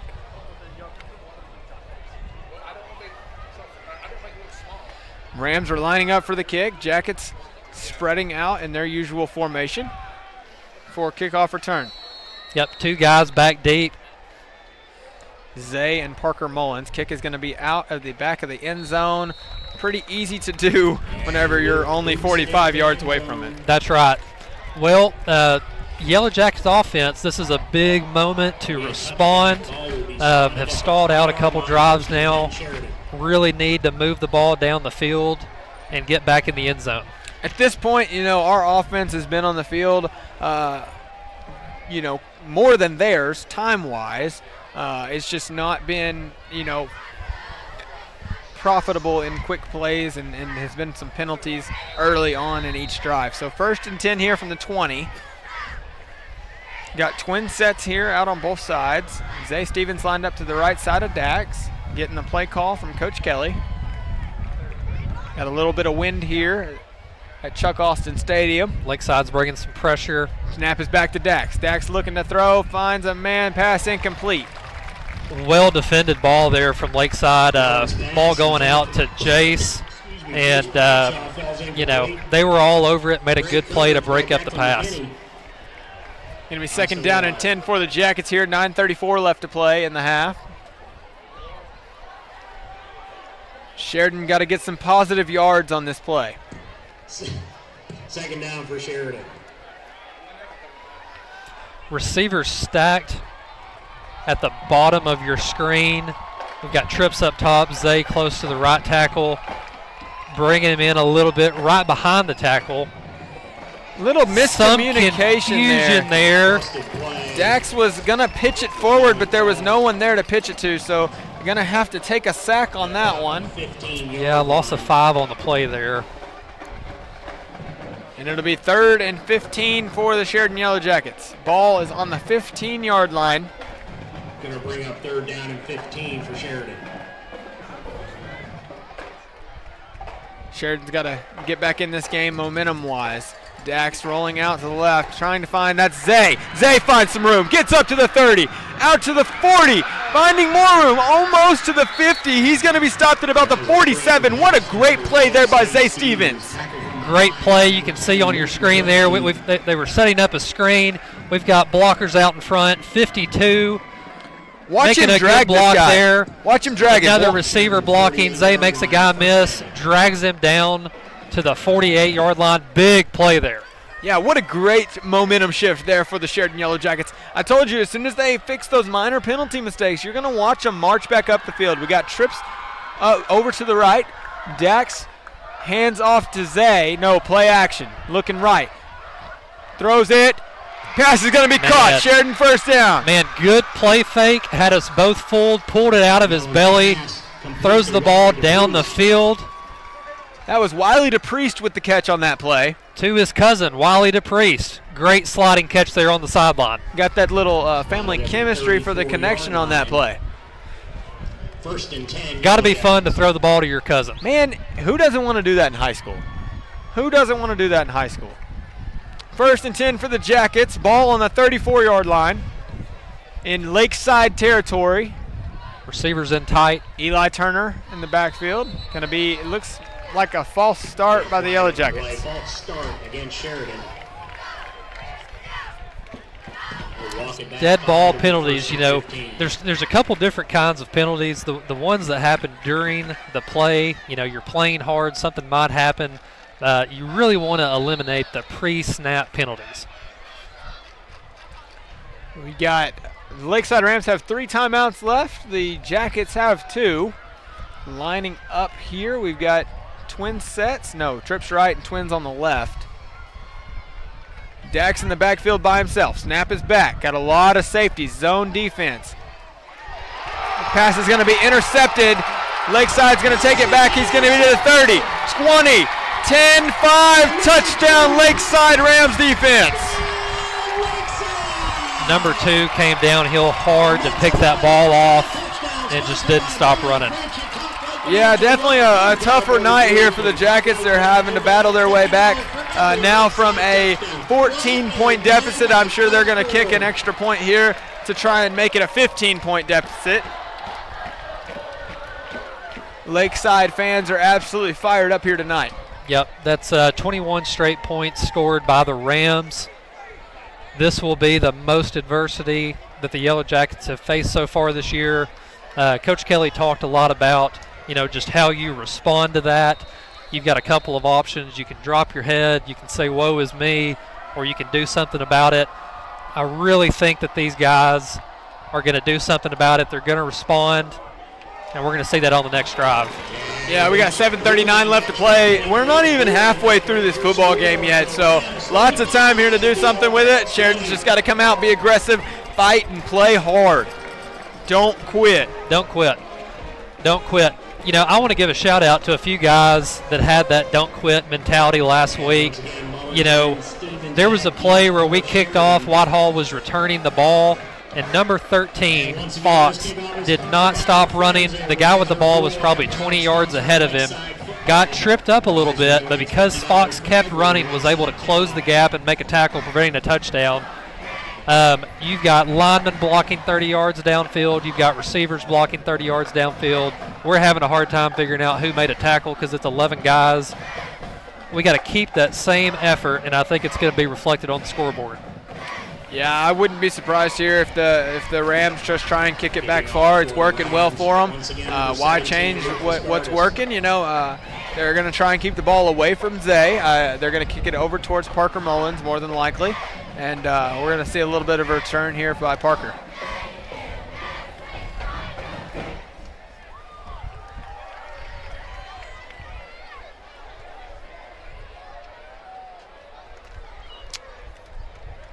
(35-20), Rams leading by 15. Lining up for the kick. And the Lakeside offense is going to take a break on this one. Kick is back, kicking it towards Mullins. It's going to be back into the end zone for a touchback. Got a little extracurricular activity away from the ball, no flags down. Kids playing hard. Yeah, definitely some emotions flying in this game. It's a big game for Sheridan. It's a big game for Lakeside to start the season 2-0. It's going to be great for either one of these teams. Sheridan, it would change the history. It'd be the first time since 2005. I just feel like that's something worth fighting for. Yep. Well, down 15 here. We've got a lot of time left, not only in the game, but just in the second quarter. Going to have an opportunity here to score some points. Yeah, at this point with this deficit, you have to capitalize on every opportunity you can. Passing is going to be Coach Kelly's go-to here, and I'm sure we're going to see that starting on the first play. We've got trips left, and we got twins set on the right. We continue to see a lot of passing so far out of the Yellow Jackets. Whistle blows, and we are underway. More football. Snap is back to Dex. Going to be a handoff, little pitch forward to Zay. Zay's trying to get some room running in. No penalty flags this time, and we're going to get a gain of about 8. That's right. Really, really well-designed play there. Looked like it was going to be a quick screen to the bottom side of the screen. Ended up being a quick handoff to Zay. Good positive yardage on first down. Absolutely. We got 2nd and 2 for the Jackets on this one. Eliminate the mistakes, drive the ball downfield, and score. Get a stop and do it again. That's going to be the mentality moving forward in this game. Dax gets the snap, tries to find Peyton Starrett, and they connect. It's going to be a first down for the Sheridan Yellow Jackets. Great play, Peyton. Go down and get it. It's so smart, though, for Dax to throw that ball low because you don't want to come back after an interception and throw it where a defender can get it. He puts that ball right where Peyton Starrett, and Peyton Starrett only can get it, and that's exactly what happens here. First down, Sheridan Yellow Jackets. 6:48 left to play in the half. Zay Stevens in the backfield. Snap is back. Going to be a handoff to Zay. Zay's trying to find some room. He's going to get stopped a little bit before the line of scrimmage. I think a loss of a yard. Yeah, Lakeside ready for the run there, bringing some kind of a run blitz. Zay had to make a guy miss as soon as he touched the ball, and they had him swarmed. No gain on the play. I thought it was a loss of a yard. Looks like he did get back to the line of scrimmage. Getting a play call from Coach Kelly. Yeah, a lot of empty sets today. We've motioned out of empty. Looks like Zay went off the field. Five receivers on the field. Snap is back to Dax. Dax looking. He's going to get sacked there. Number 31. And that was number 31. Yeah, pressure right up the middle. I don't think anybody touched him. Big hit on Dax there. Yeah, he took it. You have to do what you have to do on that one. It's a loss of 9 on the play. 3rd and 29 to go for the Jackets. This is going to be a big play here.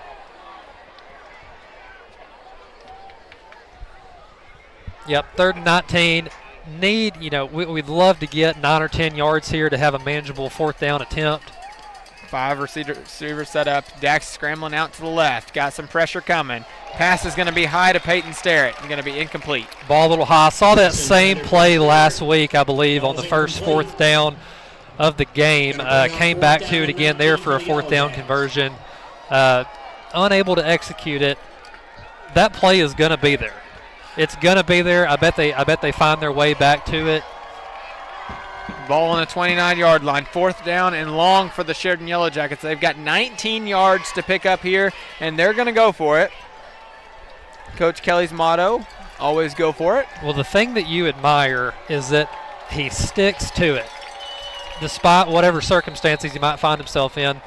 Timeout, Sheridan here. Second time we've called a timeout before a 4th down conversion attempt. This is a big one. Ball in the 29 in our own territory, down 15. Really want to make sure that you take the time to get the right play. Absolutely, and we're going to take this moment. We want to thank our sponsors. We're going to send it over. Thank you, Allen Gate and Panel.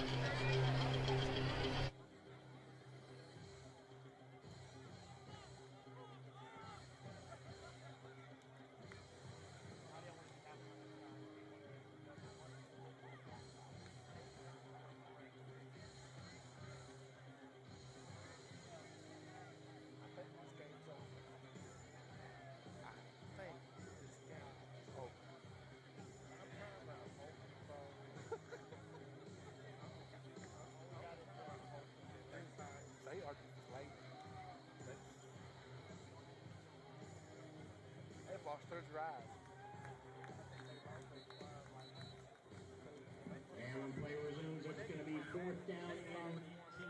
I know.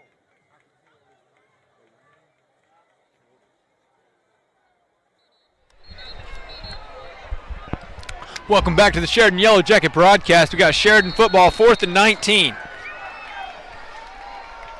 5 minutes, 18 seconds left to go.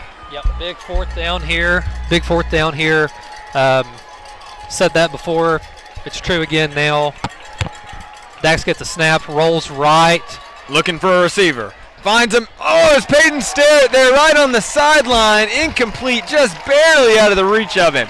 Comeback route there. Came back right to the sticks. Ball a little low and outside there. Hate that we didn't convert. Another opportunity for the defense to flex its muscle and try to pick this offense up.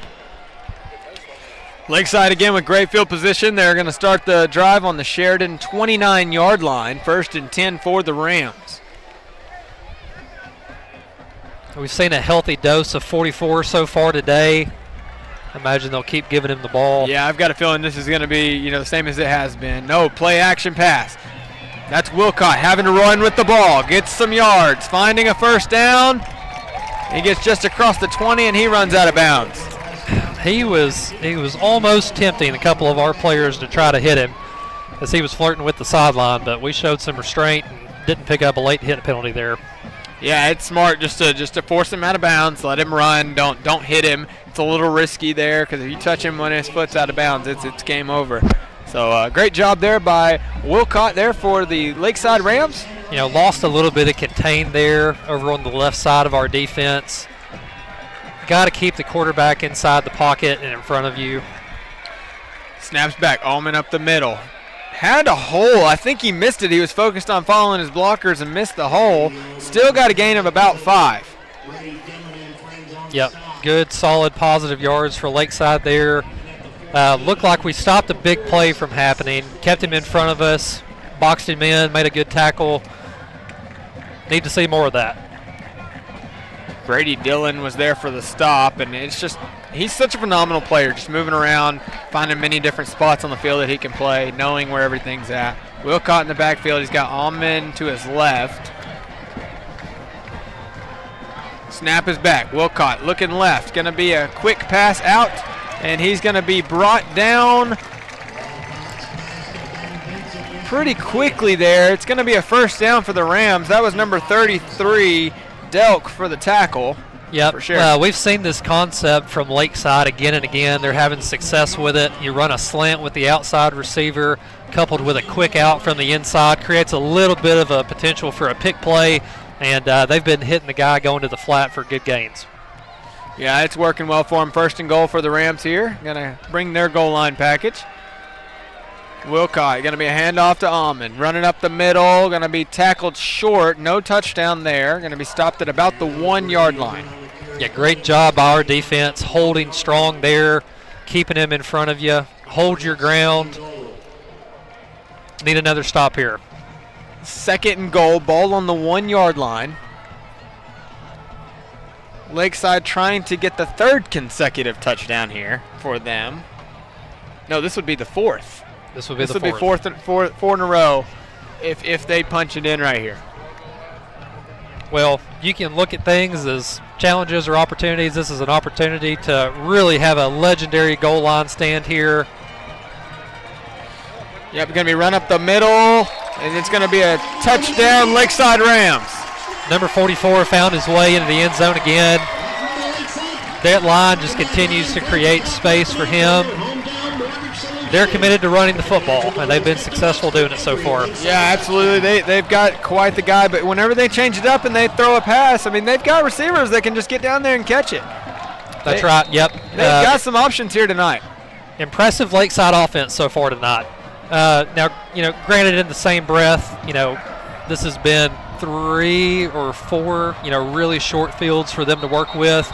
Yeah, we got a penalty on the play. False start for the Rams. Going to back them up a little bit. Make that kick come from 5 yards further. That's the downside. Whenever you go for it, inside your own, 20 or on your side of the field, you run the risk of not converting and putting the other team in a good position. Over the course of the season, they really prepare and plan to convert those. They work on them hard in practice, converting those 4th downs. This game, Coach Kelly is all about statistics. Some things return to the mean. I think we're going to see the Yellow Jackets offense return to the mean, moving the football down the field, converting those 3rd and 4th downs. They're due for it. We got another penalty on the play here, Dakota. It's going to be delay of game on the defense, it looked like. How does that happen? I'm not sure. That's the call he gave. I'm not really sure what's going on here. I'm starting to think the refs have got some loose pockets tonight. Those flags are not wanting to stay in the pocket. No. I don't even know what happened there, but that was definitely the signal he gave. Back to the original extra point line. I'm sure the kicker is just ready to hit it at this point. Snap is back, kick is up, and it is good. 42-20. The Rams are leading by about 22 right now. Still over a half of football left to play. So Sheridan has got to pick it up here and has got to pick up their momentum. Has to get a good drive right here and turn around and get a quick stop or recover the onside kick. Yep, 4 straight touchdowns from the Rams. Sometimes it's just a game of runs. Lakeside has been on a run. They've had some success. It's time for the tide to turn and for Sheridan to go on a run here. We got 3 minutes left in the half. Plenty of football. Plenty of football. We go down the field and score here. We get the ball. No. That's not right. We're kicking off. Yeah. The Rams get the ball on the other side of halftime. Very important to go score here. Absolutely, and don't forget, there's going to be a chance of us getting that ball back at halftime with an onside kick attempt. I have no doubt Coach Kelly's going to come back fired up and ready to play a good second half. We still got 3 minutes left to go here in the first half. The Rams are going to kick it off towards the Jackets. Zay Stevens and Parker Mullins are going to change sides last second to try and throw off the offense, and the kicking team is going to change up the way they're kicking. You can see the signal from the coach. And Zay Stevens is going to change it up again. Getting a little exercise on the other end of the field. You can watch the coach change it every time they swap. Every time they swap. They're playing chess out there, Mason. They absolutely are. Kick is up. They are kicking it to Parker Mullins. I think if we really simplify what happened out there, they did not want to kick the ball to Zay. No, I mean, absolutely not. They are trying to keep the ball out of Zay Stevens' hands. Why? He's a sophomore with 3 D1 offers already here. He had a phenomenal first game. Let's mind you, he had over 200 yards, and he only played a half a game of football last week. Yep. Good point, Mason. Had success early. He did. He got they tried to intentionally injure him, and so Coach Kelly kind of pulled him out and was like, "Hey, just don't go back in this game." Last week, so that's why he didn't play the second half. But he comes back out tonight looking alive, and they don't want anything to do with him. tonight. The Rams do not. No, and had a delay of game on the Rams there. Did not kick the ball off. They were too worried about who was going to receive the ball to kick it, and so they're backed up, going to kick from 5 yards deeper. We subbed J.P. Black in for number 6, Zay Stevens. Kick is back way farther this time. It goes into the end zone for a touchback. Yeah, that was a great kick there for the Rams. That was number 17, Luke Viskerts, with the kickoff. That was a great kick. That was impressive. That was. Gonna be another touchback ball set at the That was 20-yard impressive. line. Well, About Mason, 3 minutes left in the first half. it's our time to shine. Sheridan will have the ball. Yeah, we got the ball at the 20-yard line. It's been the same start the past couple drives for the Jackets. Been lots and lots and lots of penalties here tonight. Yep, we're coming out. We've got twin receivers bunched in close to the tackles on each side. Zay lined up to the left. Lakeside looks like they're bringing some pressure. Definitely looks like they're going to bring They're a coming. blitz. Got Dax on the left, trying to find a guy. That's Jace Bradshaw with the catch. He's going to get a gain of about 5. Great catch. McMillan's pass. Great catch. We've had contested plays. You know, our receivers have really had to fight off DBs to make catches. It has not been easy tonight. Great play. If you're a Yellow Jacket catching the ball, there's a hand in there with you. You know, there's always going to be a third hand. Dax is going to get a handoff to Zay. Zay finding some room on the right. He's open. He's got steps out of bounds. I guarantee you that was a gain of about 10. That was great little. Found some room there. Just pushed out of bounds. He tried to hang with it. Great play. Yeah, Zay going off the right side. Hit it hard, had a chance to break it wide open. Lakeside was able to force him out of bounds there. Got Dax McMillan standing in the backfield here. Zay Stevens to his left. Dax looking left. Finds a guy. Going to be hit immediately. Got a very short gain there. I think that was Jace Bradshaw with the catch. Yep. Jace Bradshaw getting a lot of targets tonight. Got a safe crossing route there. Dax started looking downfield, worked his way back, hit the check down. Good positive yards on first down. 2nd and 7 for Sheridan. Zay's going to step back in to the right side of Dax here. Got twin sets, 4 receivers. Running number 15 in at the last second. Running Jace out. Still got twins to each side. We were not set. Lakeside was bringing some pressure too, so we were not set. Got a false start there for the Sheridan Yellow Jackets. Going to take it back. Going to be 2nd down and 12 from the 33-yard line, 34-yard line. Yep, little bit of confusing there with the personnel. Got another chance here, 2nd and 12. Need to keep the ball moving forward. Clock's ticking down. Clock is ticking down. You can't see that on your screen, but it is ticking down to 1 minute and 23 seconds and rolling. Wiley DePriest down on the bottom of your screen. Dax is rolling right. Looks like there's going to be another penalty flag thrown. I don't see a flag, but I heard a whistle. Yeah, I think I just assumed on that one. And you're right, I don't see a flag. Okay. False start against the Yellow Jackets. False start with no flag thrown. Yep. Okay. Going the wrong direction. Marching backwards. Sheridan Yellow Jackets stepping back up again. 2nd down and 17. 2nd down, 17 for the Yellow Jackets. 42-20, 22-point lead for the Rams. Snap is back. That's Dax. Going to give a little pitch to Zay. Zay finding some room up the middle. He found some room on the right. He's going. He's looking for a first down. He got it. I think he had the forward progress there in first down territory. If not, it's going to be a 1 yard left because it is close. What a run from Zay there. Check Looks this like out. We're getting a replay. You can see he is lined up just behind the right tackle. They bring him in motion. 45-yard line. Had to catch him slacking there. Little pop pass to him. Immediately cuts inside. Cuts again. Cuts a third time. Man, this guy has field vision like nobody Breaks else. a tackle. Man, what a run there. First down for the Sheridan Yellow Jackets. Great run there by Zay. Got a whistle down on the field, trying to figure out the signal for this one. Rams are going to use this opportunity to sub out a player. Number 55, Jonathan Rainey stepped onto the field for the Rams. Anytime you can get the ball to Zay in space, whether you're handing it to him or throwing it to him, that is going to be a successful play. Right there, there was a defender in the backfield. As soon as he touched the ball, made him miss, made another guy miss, made a third guy miss, and made a big play for our offense. Sheridan has got a big opportunity here. They've got 47 seconds left in the half. They march it down right here. They get a touchdown.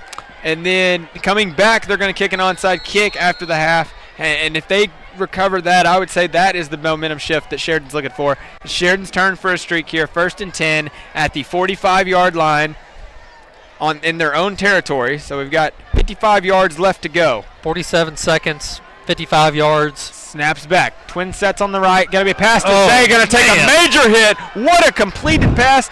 You can see the frustration on the defense after the catch. Man, that is toughness. What a hit. Got hit as soon as the ball hit his hands, held on to it. And who do we see in the backfield right now? That's Zay Stevens after a massive hit. Gets right back up, running a little screen route.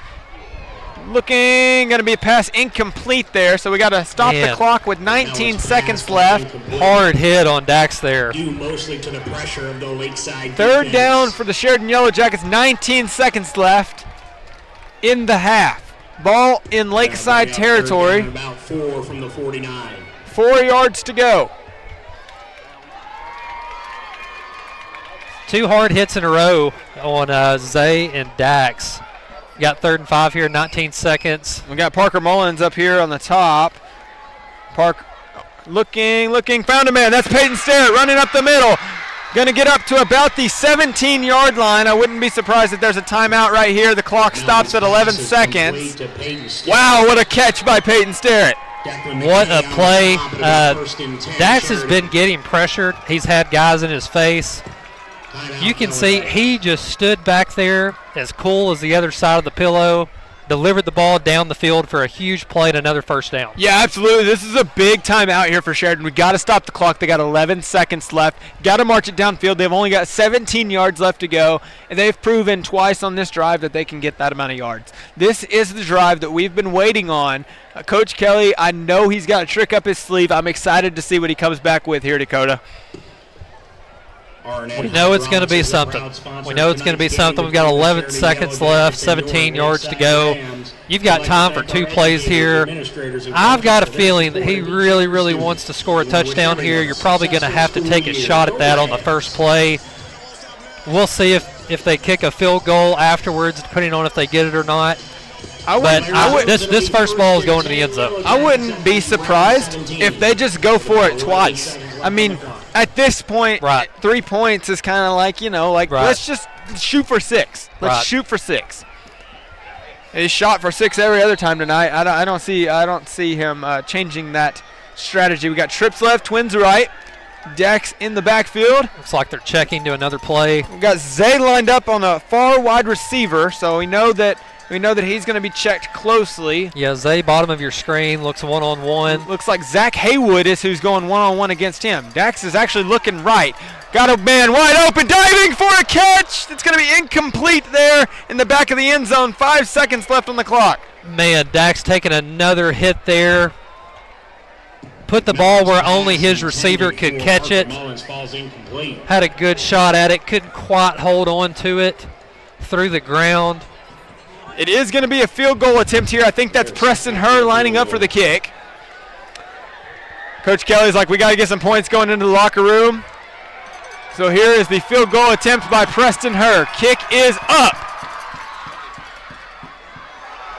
And it is no good. We're going into halftime with Lakeside Rams 42 and your Sheridan YellowJackets 20. We're going to take a short moment here to thank our sponsors. I want to name our sponsors real quick. We've got First Trust Home Loans, Platinum Roofing, Lunsford and Associates, Allen Gate and Panel. We thank you guys so much. Thank you for all you do for us. We're going to take this short break with you guys.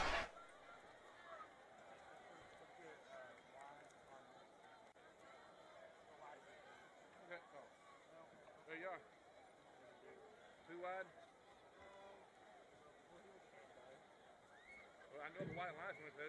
Welcome to the field, the Lakeside Varsity Gold Dusters.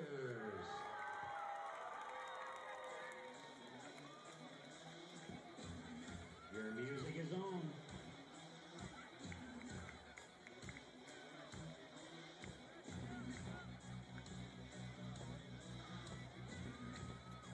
Here, I'll go to the white line. There you go.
Let's hear it for the Lakeside Varsity Gold Dusters.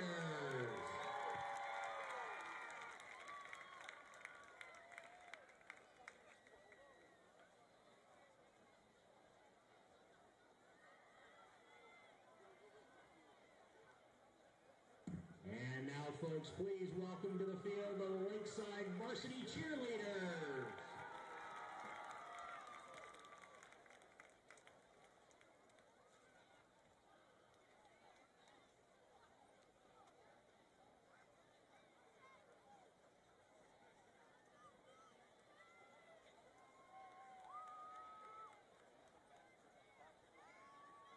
Your music is on.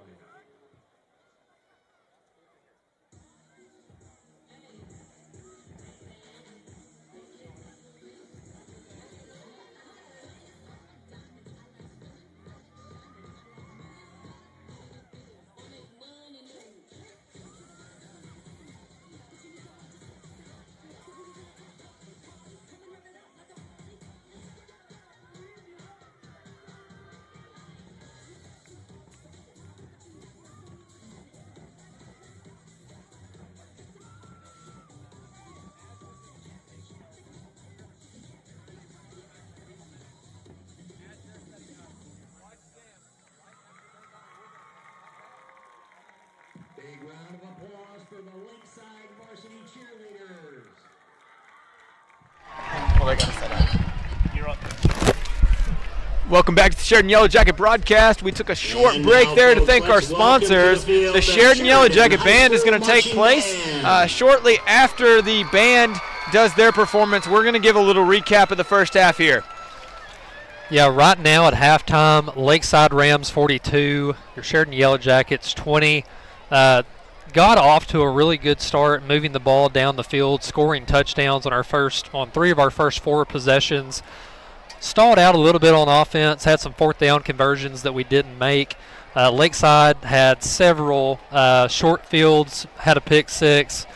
They've had all the momentum for the last 10 minutes of game time. Yeah, and I think Coach Kelly's going to try and come back out and try and make sure that the Rams just don't touch the ball as much as they have. You know, they've had too many offensive possessions. We're going to talk a little bit more about that here shortly, but for now we're going to switch things over. We want to hand it off to the award-winning Sheridan Yellow Jacket Band. We're going to try and do our best to get you guys to hear them the best we can with what we got. So here's the Sheridan Yellow Jacket Band.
Big round of applause, ladies and gentlemen, for the Sheridan High School Marching Band.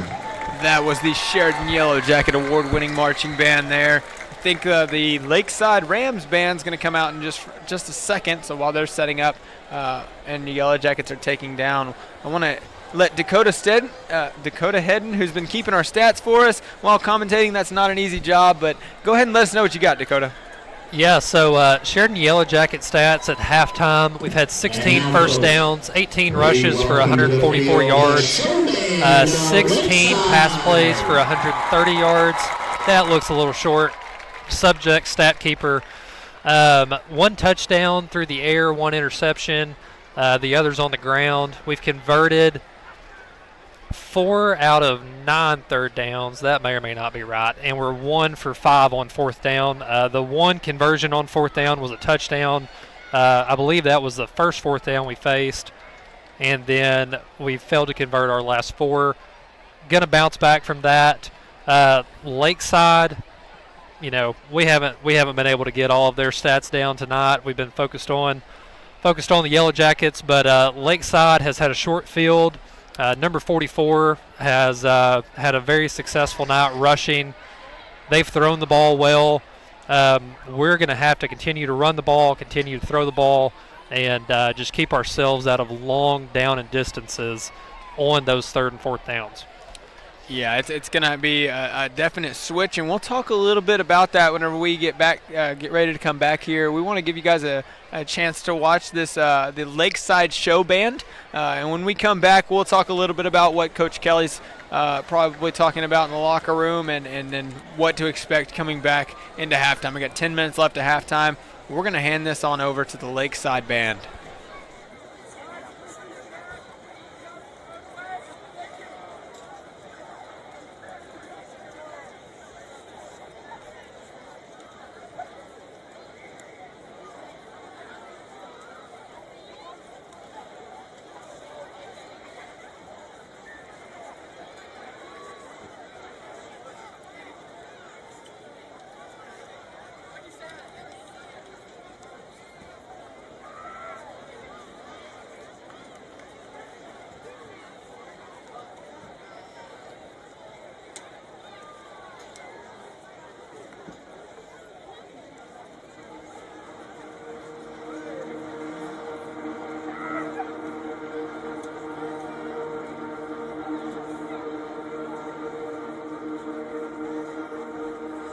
Ladies and gentlemen, the Lakeside School District is proud to present the Lakeside High School Marching Band.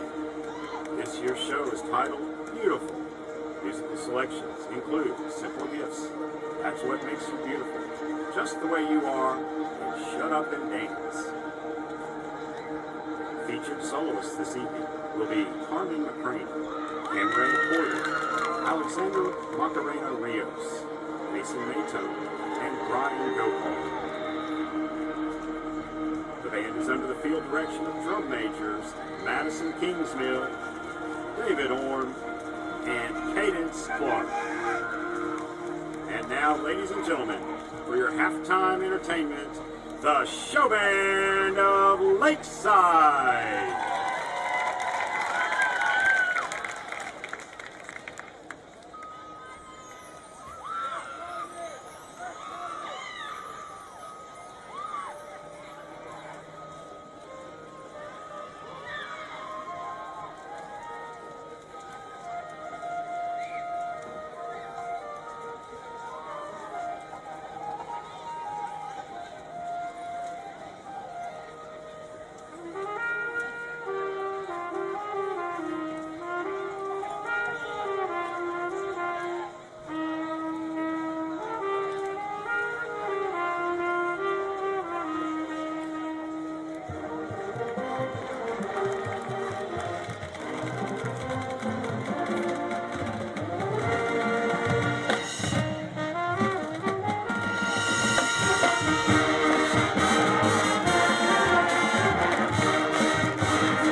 Welcome back and joining us here at halftime at the Sheridan YellowJacket broadcast. I'm Mason Fisher, your voice of the Sheridan YellowJackets, here with Dakota Head, and we got about 5 minutes left of halftime.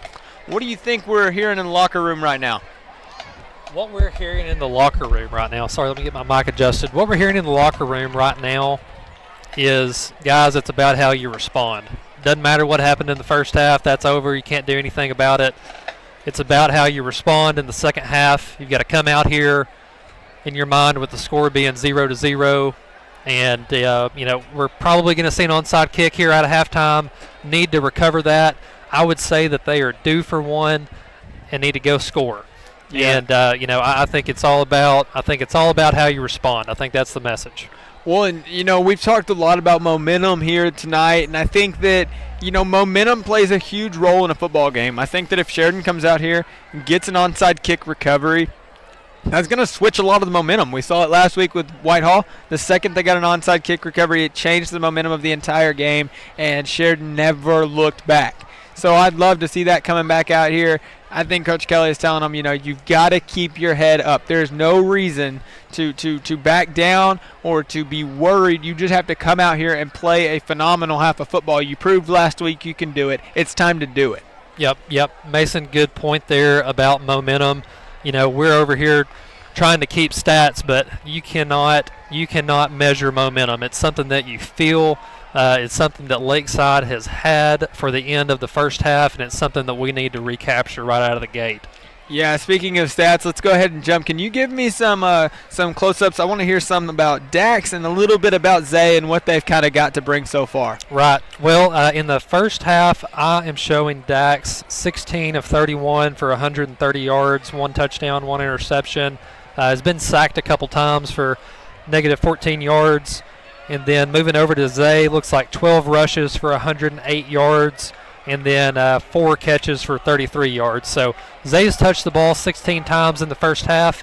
I would say that he's probably going to need to touch it 16 or more in the second half. I mean, 12 carries, 108 yards for Zay. That's over 5 yards a carry. That is an impressive stat in itself, and something that you don't see a lot of that even in the pros necessarily. That's right. Well, Lakeside has definitely been focused on him, and I think that we've done a good job using him as a decoy at times, sending him in motion in front of Dax, motioning him out to the receivers, and trying to get the linebackers and the safeties' eyes to follow him and look away from a receiver running behind him. Yeah, it's almost like to get the ball to Zay, they're having to line him up. There's that play where they lined him up on the right side of the O-line, just behind the right guard there, and they lined him up in the back, and he was set in motion, came around and grabbed the ball, and the Rams just they didn't see that coming, and it was a gain of about 17. So it was a great play there for Zay. That's right. I don't have a line here for forced missed tackles,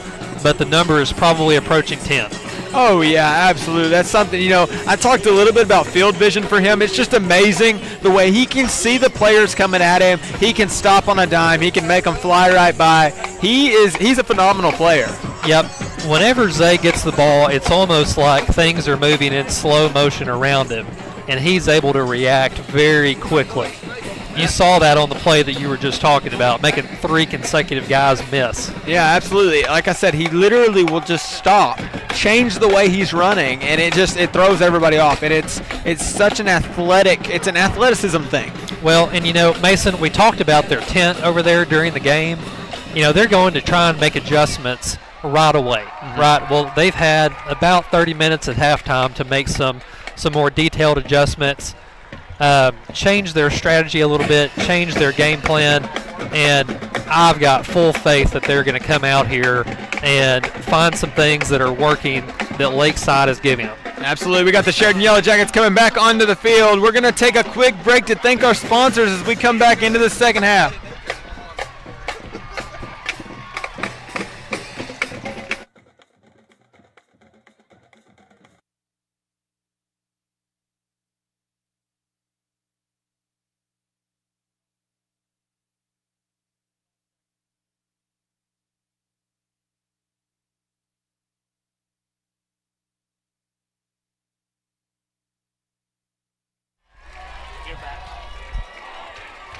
Coming back in here from halftime. We got 5 seconds left on the clock, winding down. Sheridan's going to have to kick off towards the Rams as we come back here.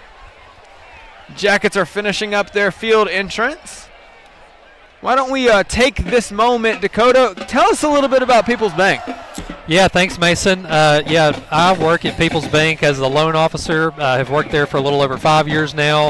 And, Jeremy talked a little bit about the bank last week, about our involvement in the community. I have a little bit of a loan bias, so I'm going to go that direction tonight.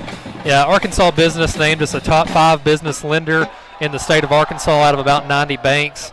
And it's a focus on loans to small businesses for working capital, acquisitions, to buy equipment, to grow their business.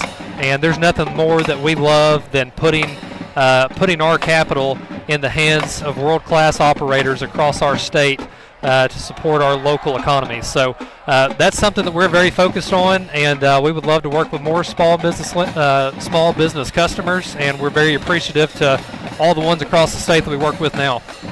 Yeah, absolutely. Thank you, Dakota. Thank you, People's Bank, for everything you're doing, sponsoring us. If you're a sponsor out there and you wanted me to read a blurb out here or have anything you want, please get that to us. Get that to Coach Treadway. I'd love to read that for you guys. We are so thankful for our sponsors here.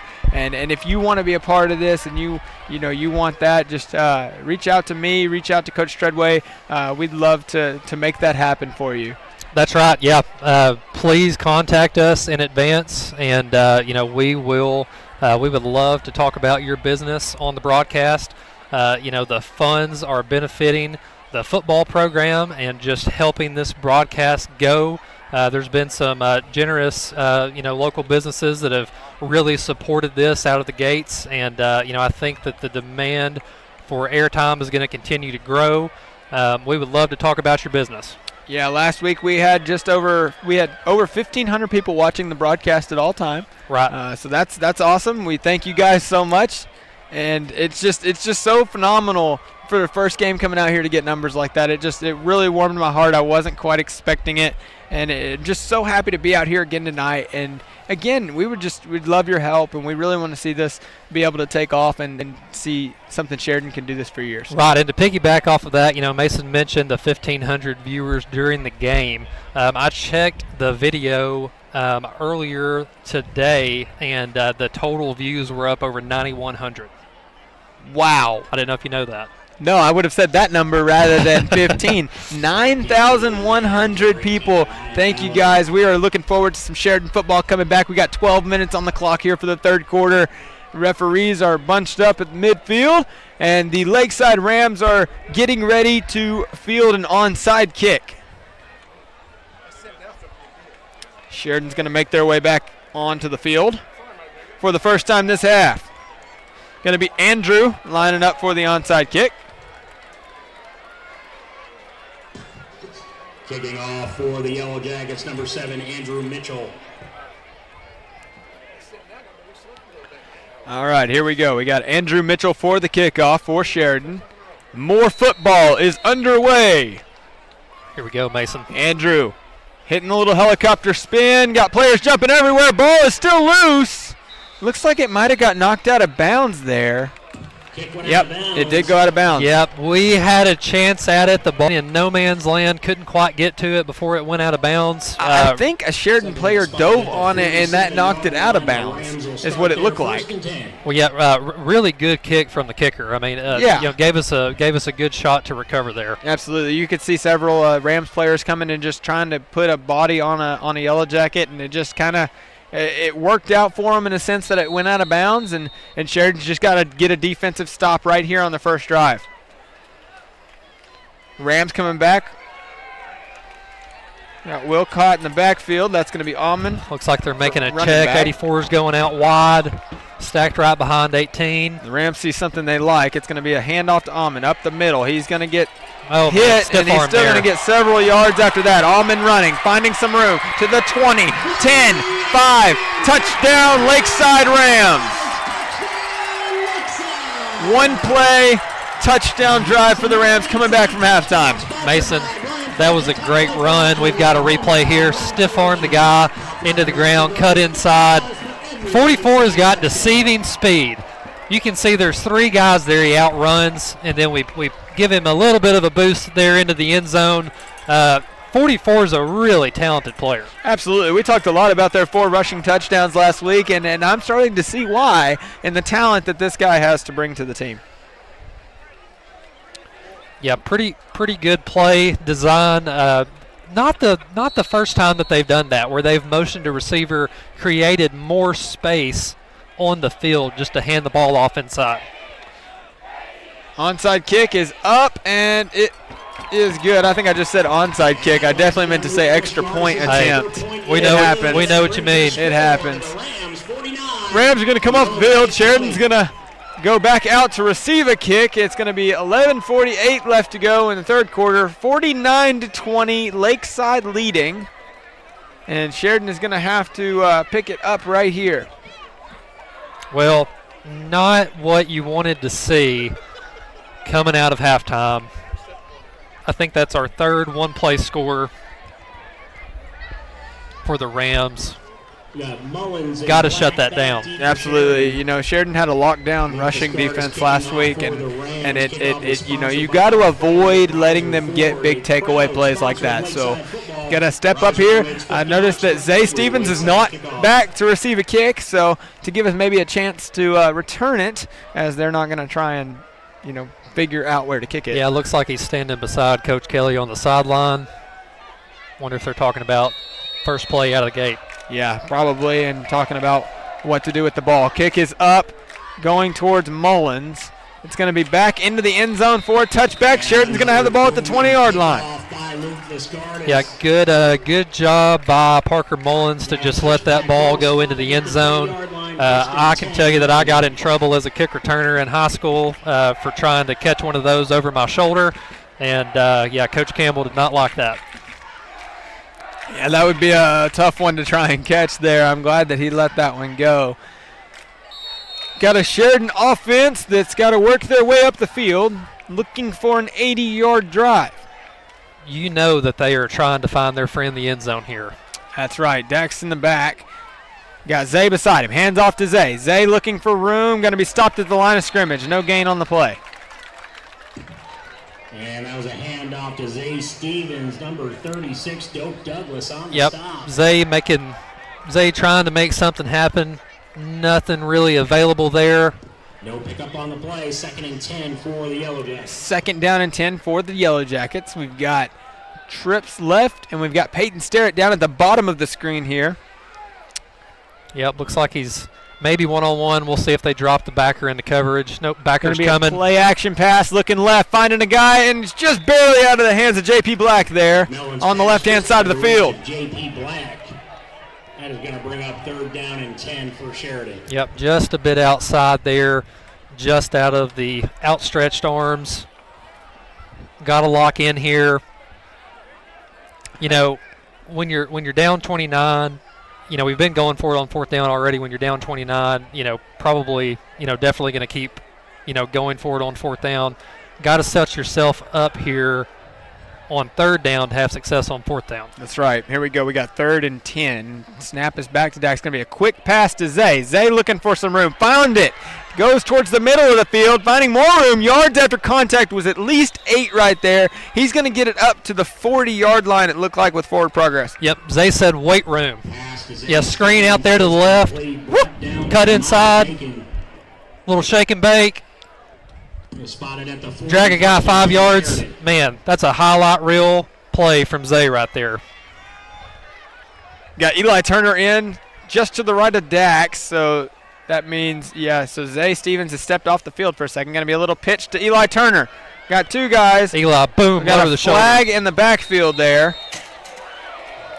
Got some Rams players. Violent collision with the water cooler on the sideline. I'm going to say that is a successful tackle on the water cooler for the Lakeside bench.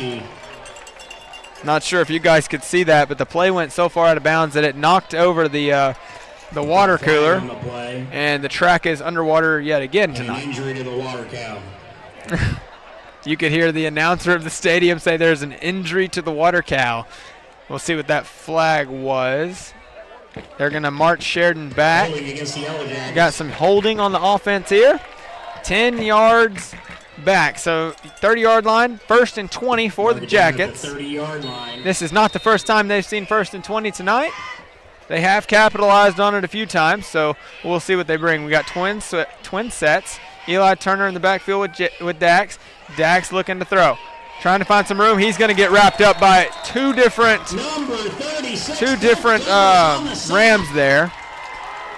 Yep, a lot of pressure on Dax there. Lakeside has been committed to rushing the quarterback, trying to get into the backfield. They've had some success doing that. To combat it, I would probably look for us to make some adjustments, maybe look for some quick screens, get the ball out of the hands of our quarterback a little quicker.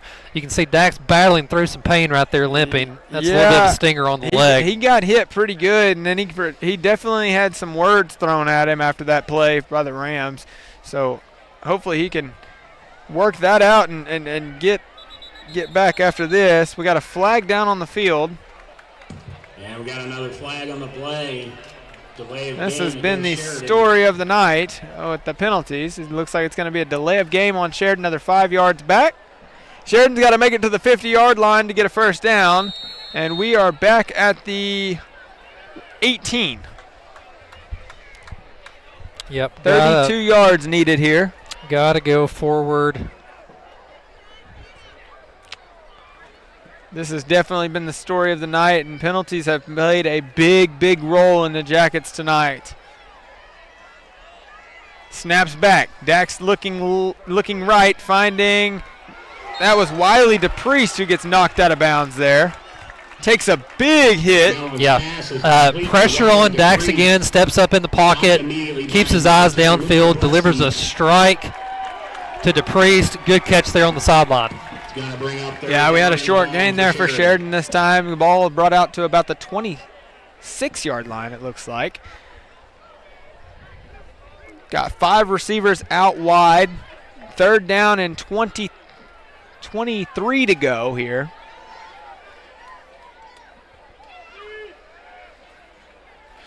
Snap is back to Dax. Dax looking, throws it. Going to have a penalty flag thrown there at the end.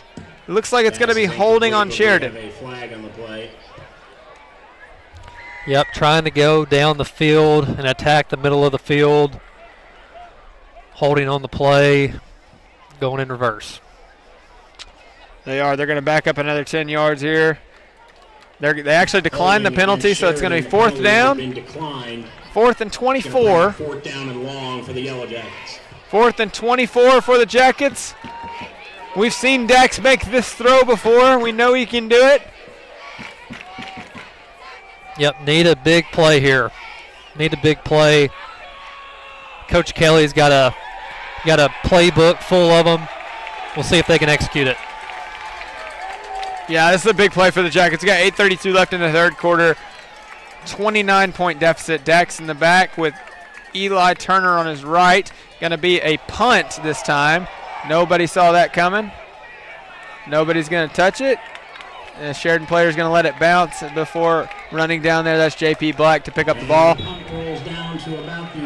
Yep, good strategy. You don't have to cover a punt return if they've got nobody back and they don't think you're punting. Good punt there by Dax. Flip the field. Lakeside's going to get the ball on what looks like the 33. Yeah, that was a smart call there by Coach Kelly. It would have been way too good a field position for the Rams, and they've been capitalizing on that all night. You really need to give your defense a chance to get a stop right here, and I think that's exactly what Coach Kelly's doing. 8 minutes, 18 seconds left to go in the 3rd. The Rams are going to take out, and they've got trips set on the right. They got one man down on the left. Looks like expect them to continue to run the ball. As I say that, they throw a little pass out, little bubble screen out to the right side. Man, it looked like he had some room there for a second to get some quick yards. He got a gain of about 7, it looked like. Well, I can tell you, the score is 49-20, but I just counted there were at least 7 Jackets over there by the ball whenever the play was over. I mean, so the effort is still there. They're running to the ball. They've got to keep that up and try to close the gap. Definitely some minor mistakes that they're going to have to cut out to continue moving forward in this game. We got 2nd down and 4 for the Rams. Jackets are needing a stop right here. Got 5 guys up close, running in. Going to be a deep pass. Stop, going to be caught by the Rams. He's got some room to run. He gets to the 20, cuts back in, gets down to about the 10-yard line before he's tackled by number 18, Lawson Wallingford. Big play again there for the Rams. Ball thrown short and behind the receiver. Receiver did a good job adjusting and coming back to the ball. Glad we were able to stop him before we could get into the end zone. Looks like they're spotted at the 10-yard line. First and goal, Lakeside. First and goal for Lakeside Rams. Actually, Check that. scratch that. It's actually first and 10. They're at the 11-yard line. Even the chain gang was a little bit behind on that one. We all kind of thought that was at the 10. Snap's going to be back. Allman running up the middle. He gets a couple yards. Going to be stopped right around the 5, maybe the 4-yard line. Yeah, it looks like it's going to be spotted at the 4. Yep. Good run there again for 44. Getting the ball down close. Expect him to continue to give it to him to finish off the drive. You know, Mason, at the start of this drive, with the score being what it is, them wanting to run some clock, in theory, you know, I expected them to hand the ball off to number 44 and go down the field a little at a time. They did the exact opposite, continuing to be aggressive and throwing the ball down the field. Yeah, I mean, Coach Kelly is one that's like, hey, if you're up by 20, then let's make it 30. And I think the Rams are kind of thinking the same thing right now. They're going to give a little handoff to Allman. He's going to be stopped at the 1-yard line.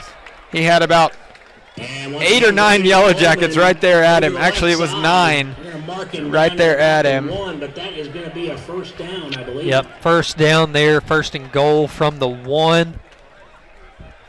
We've got 4 attempts to punch it in right here. 6 minutes and 2 seconds left to go in the third quarter.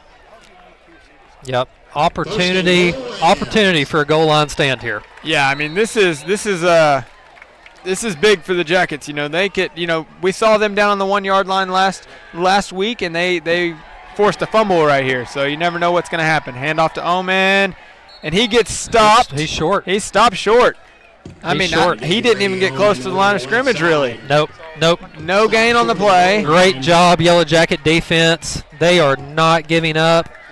They're taking it one play at a time. That's and right. They are fully focused on stopping number 44 getting into the end zone. That's right. I wouldn't be surprised if they try and change something up with like a play-action pass right here maybe. But, I mean, it's only second down, so, I mean, they could just be another handoff up the middle. You just don't really know what to expect here. Right.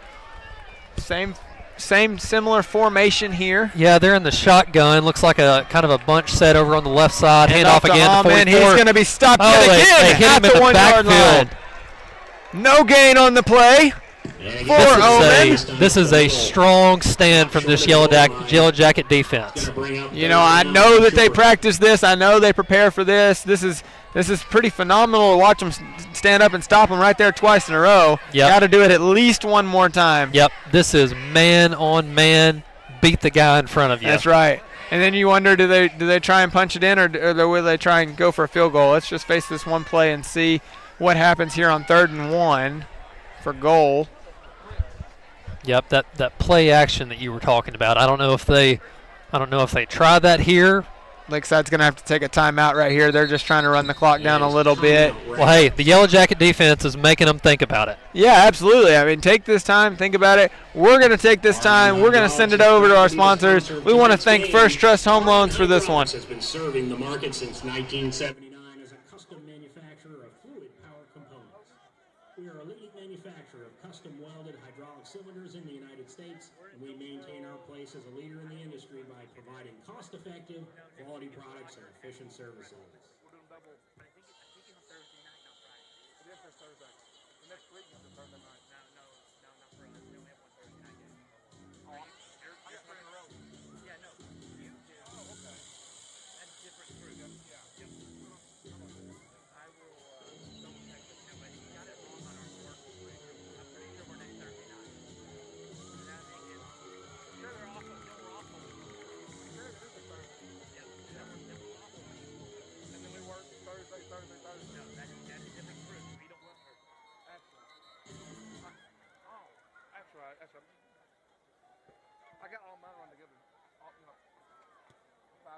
And when play resumes, it'll be 3rd down and 1 for Lakeside.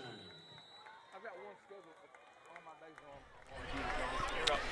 on. Got 3rd and goal here for the Lakeside Rams. 3rd and 1. They took a second and talked about it. Got to move my mic. Direct snap to number 44. He goes off the left side. Touchdown Lakeside. He gets in this time. I know they scored there. He needed some downhill speed. I know they scored there, but to stop them twice in a row on the 1 yard line, you've got to feel good about that. That's something to be proud of if you're this Yellow Jacket defense. Got to keep your head up. Go back out there the next time. Yeah, Sheridan's got to put some points on the boards on this drive. You know, this is kind of like, you know, with a 35, potentially 36-point deficit right here. It is crucial that you maximize your opportunity on the field as an offense. So we'll come back for a kickoff here. We got 56 for the Rams, 20 for the Sheridan Yellow Jackets. And that brings your score to the Rams 56. And the Yellow Jackets will take the field for kick return. Talking to Coach Kelly this week, you know, when you get 3 onside kicks in a game, it really covers for a lot of mistakes that you maybe don't notice and see otherwise. You know, when you score touchdowns, when you have a big win and you're getting onside kicks and you're keeping possession of the football, it can cover up for some mistakes. You know, this program is on the right trend. They are trending up. However, whenever you do not convert the 4th down, when you don't recover an onside kick so far in the game, you know, you're going to face some challenges. So they're experiencing that right now. This is not going to be the first time that they don't, you know, get an onside kick or don't, you know, convert all their 4th downs. So they're going to have to learn how to play and respond whenever that happens. And the kick is up, and it is down. Looking for Parker Mullins. He's going to catch it at the 5. Trying to get some yards to return it. He's going to step out of bounds at the 19. Got hit out of bounds there, but good play by Parker. He had to travel to the sideline to catch that ball, advance the ball forward, got it out to about, looks like the 18 is what they've got it at. 1st and 10 for the Sheridan Yellow Jackets. We got just over 4 minutes left to play in the 3rd. Got the referees talking about what's going on. I think they're trying to figure out. Spotted at the 19-yard line. I think they're trying to figure out the clock rule, but not really sure what all was going on there. They are running the clock at this point, I think, because there's over a 30-point deficit between the Jackets and the Rams. So I believe the clock's going to run for the rest of the game. Well, now you're not just battling the Rams, you're battling the clock. Got to go fast here. Dax looking to find a guy. He does pretty quickly. That was Peyton Sterrett in the middle of the field. Stopped by 2 Rams, gain of 4. Good play to get that ball out. Had the crossing route there. Get the ball moving forward. Get the drive started. Good catch, Peyton Sterrett. Stop by number 30, Elijah Witherspoon. Zay Stevens going to be lined up back by Dax on this play in the backfield. We got twin sets. Snaps back. Gives it to Zay. Zay's trying to find some room in the middle. Going to get stopped at the line of scrimmage, and he's tied up. Nowhere to go. Going to get stopped at the line of scrimmage on that one, so no gain on the play. Going to be 3rd and 5. Yep, nowhere to go there. Zay Stevens, number 20, Got to move the ball down the field here. Absolutely. This is crucial timing. We got less than 3 minutes here in the 3rd. The clock is definitely winding down.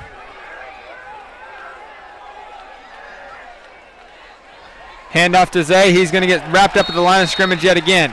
Maybe actually a loss of a yard this time. Yeah, Lakeside is really keyed in on Zay and stopping the run. They've got momentum. They are hyped up. They are excited.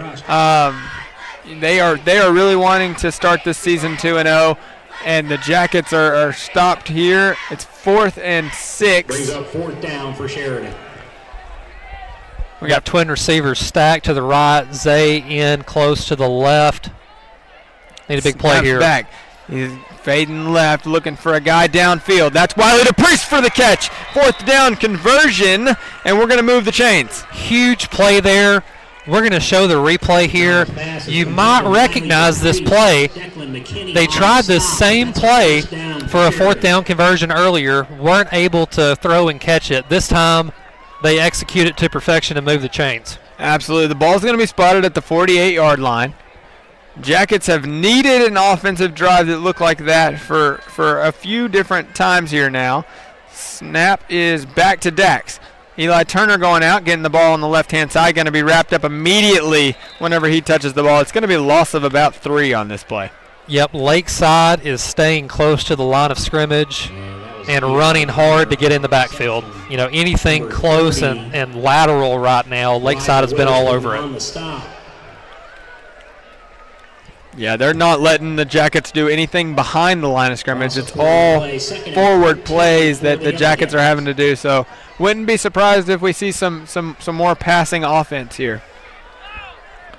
Got to move the ball down the field quickly. We got trips to the short side of the field. Zay to the right. Peyton Sterrett down at the bottom.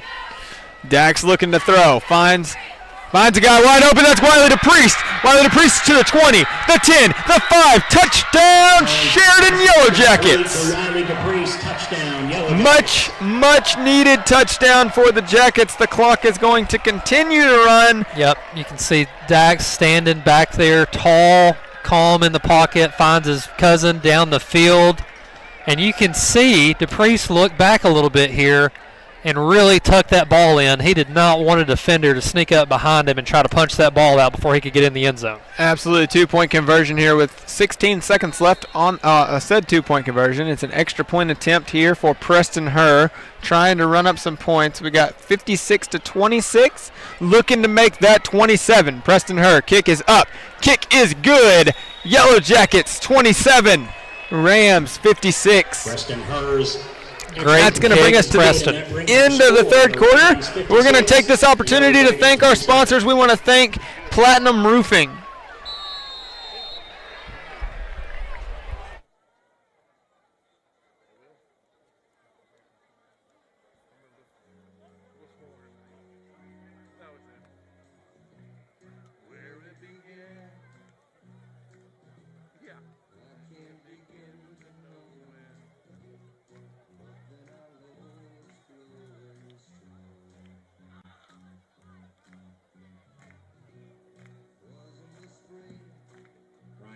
Dropping back deep for the Rams.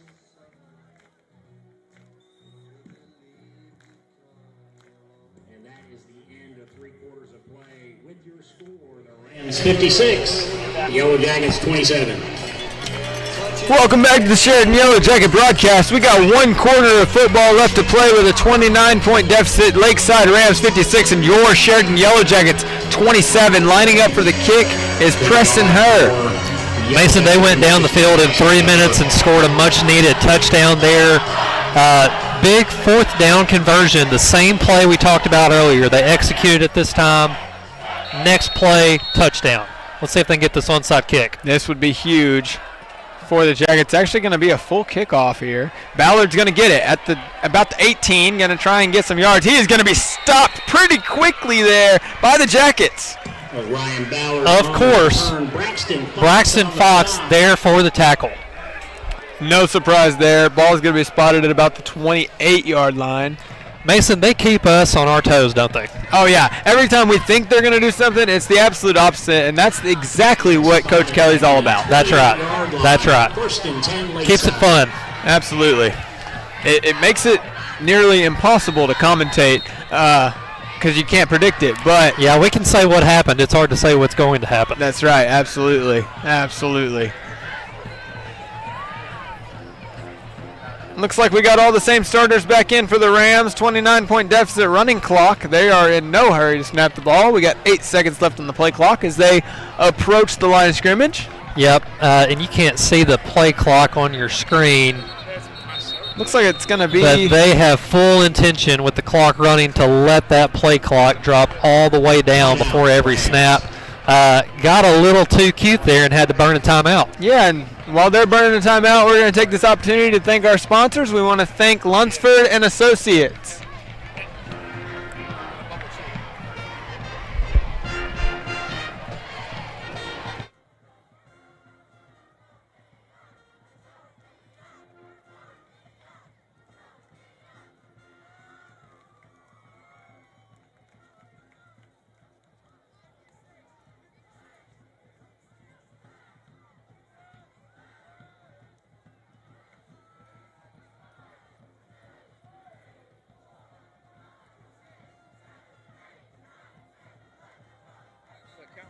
Play resumes. It's 1st and 10 Rams.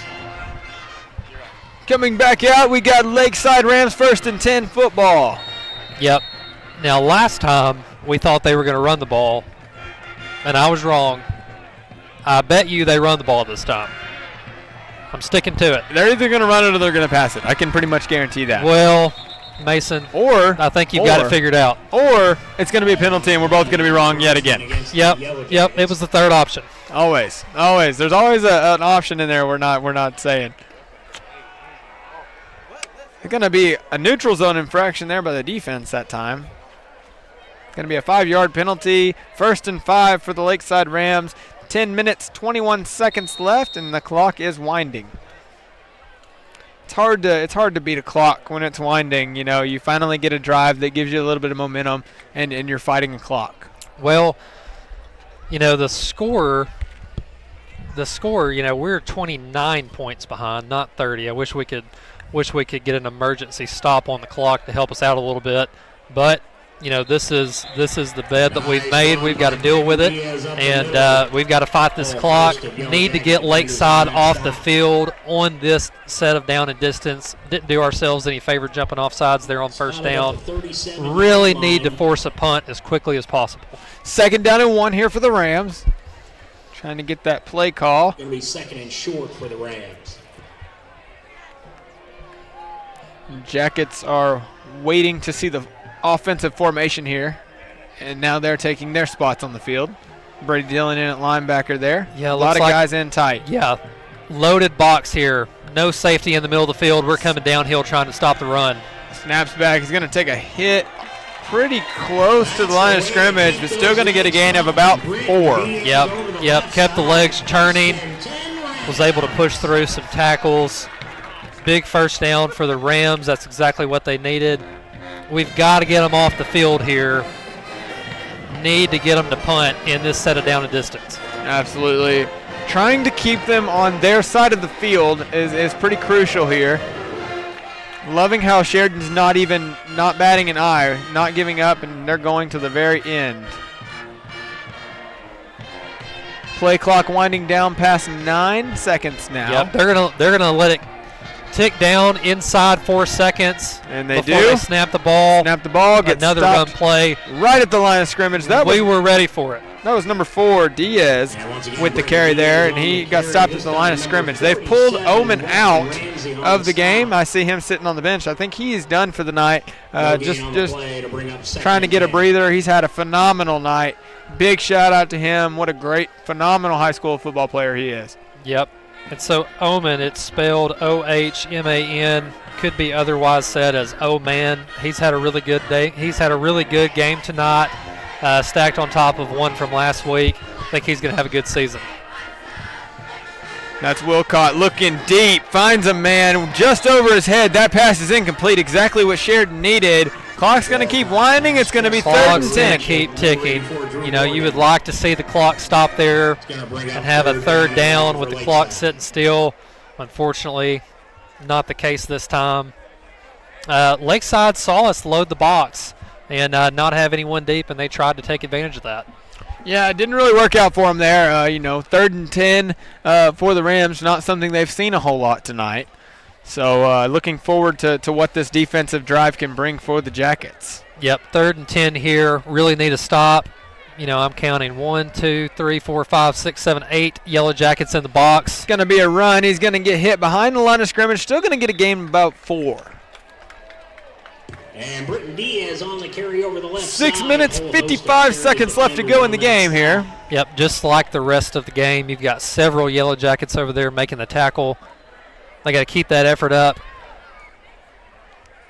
You know, Mason, how you do anything is how you do everything, and they're going to play this game out every play and give maximum effort. And it might not show up on this week's scoreboard, but it will show up on next week's. The Rams are going to go for it on 4th down here. This will be a huge stop for the Jackets, and he's going to line up in the neutral zone.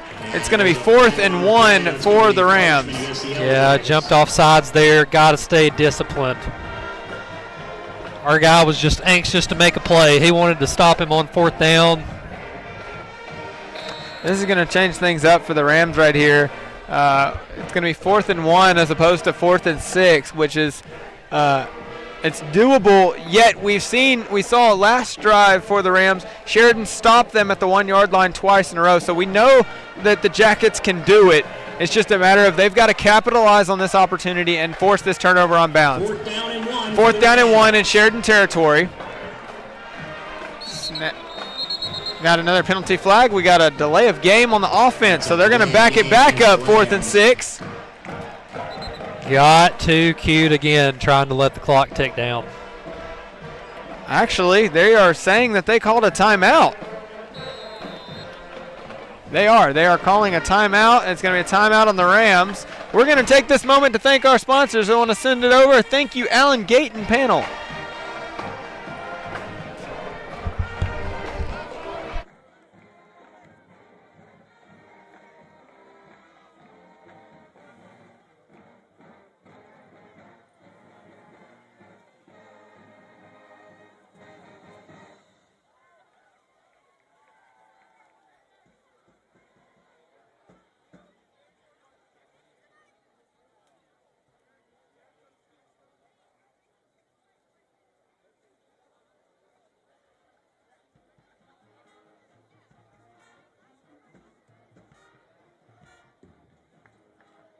Lakeside had called a timeout prior to the penalty, so when he resumes, it'll be 4th down. Welcome back here to the Sheridan Yellow Jacket broadcast. Just under 5 minutes, 30 seconds left to go.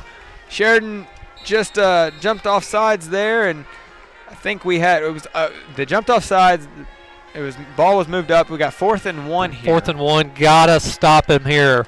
We got a false start here, I believe. We've got a finger pointing match, but it's a false start.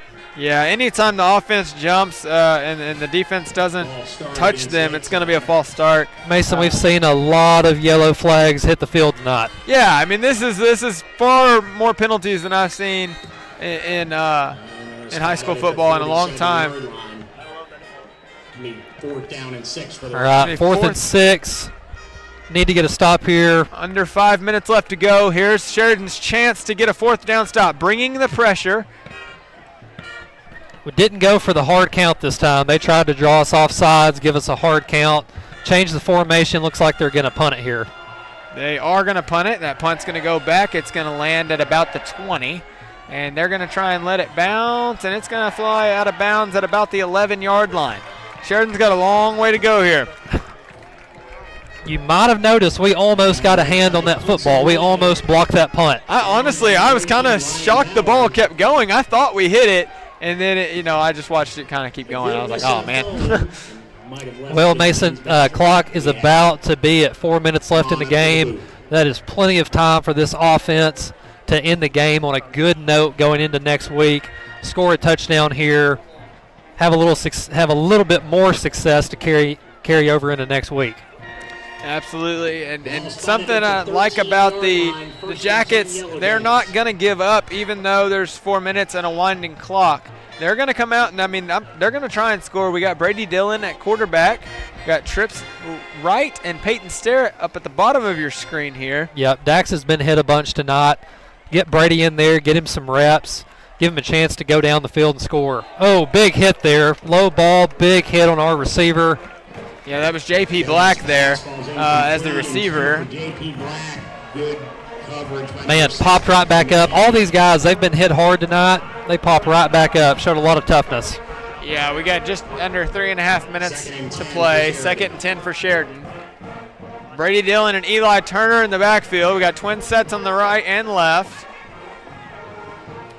Going to be a handoff to Eli Turner, looking for some room in the middle. Gets a little bit of room, and he gets a little bit of a gain there. Yep, great job by our line opening up the A-gap.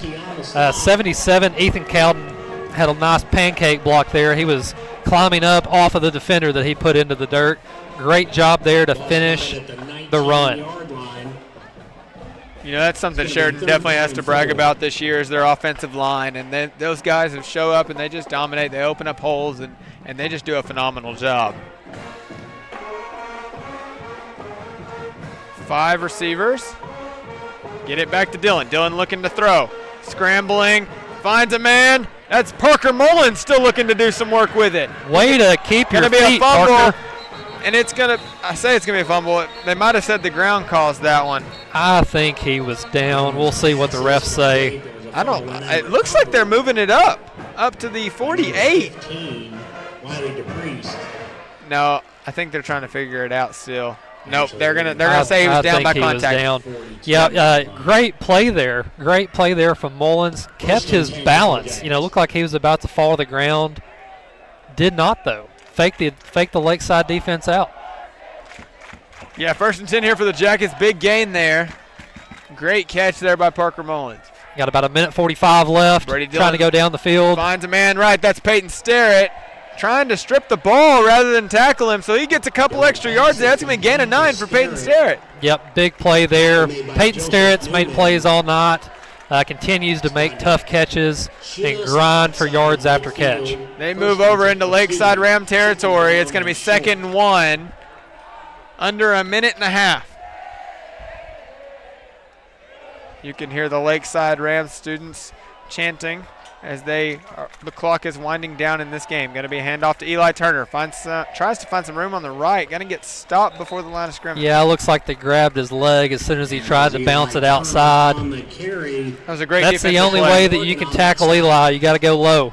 Yeah, absolutely. We got less than a minute here to play at Chuck Austin Stadium. 3rd down and 1 for Sheridan. 3rd down and 1 here for the Yellow Jackets. 22 seconds left on the play clock. Sheridan's takes formation. This could be one of the last plays of the game. Eli down at the bottom by himself, bringing pressure. Gonna take a sack there. That was a big play there for the Rams. They kind of came in. Got 27 seconds left on the clock. 33 on the play clock. They could run one more, or they can say that's game. We're waiting to kind of see. It looks like they're going to let the clock wind down, and that's going to be the ball game. We're going to say Sheridan Yellow Jackets 27, Lakeside Rams 56. What a great game here tonight we had. It was not quite what we were expecting coming out here. After the first quarter, it looked like it was going to be a pretty close game. Yeah, tonight didn't go how Sheridan wanted it to. The coaches, the players, the fans, but in the same breath, we ran into a really good Lakeside team that they can run it, they can throw it, and gave us a really good test this week. Have another big test coming up on Thursday night next week at home against Rogers. Yeah, at home against Rogers. Remember, that's going to be on a Thursday night, so we're excited, looking forward to that game. These guys have 6 days to rest, prepare, watch film, eliminate these minor mistakes from tonight. I mean, that's really what we're looking at here, is some minor mistakes and just getting rid of the penalties and coming out Thursday night and just absolutely alive, awake, ready to play some football. That's right. Well, we know that YJ Nation will be there in full force, ready to cheer this team on against a Rogers team traveling across the state. There is definitely a home field advantage when you're playing football in Sheridan, Arkansas. I expect our fans to show up, support these guys, and give them a great environment to play in. Absolutely. We look forward to seeing you next week at YellowJackets Stadium. If you can't be here, we'll be on the broadcast. Super excited for next week and looking forward. I'm Mason Fisher, your voice of the Sheridan YellowJackets. Dakota Hedden was here with me tonight. Thank you so much, Dakota. All right, enjoyed it, Mason. All right. We'll see you next week.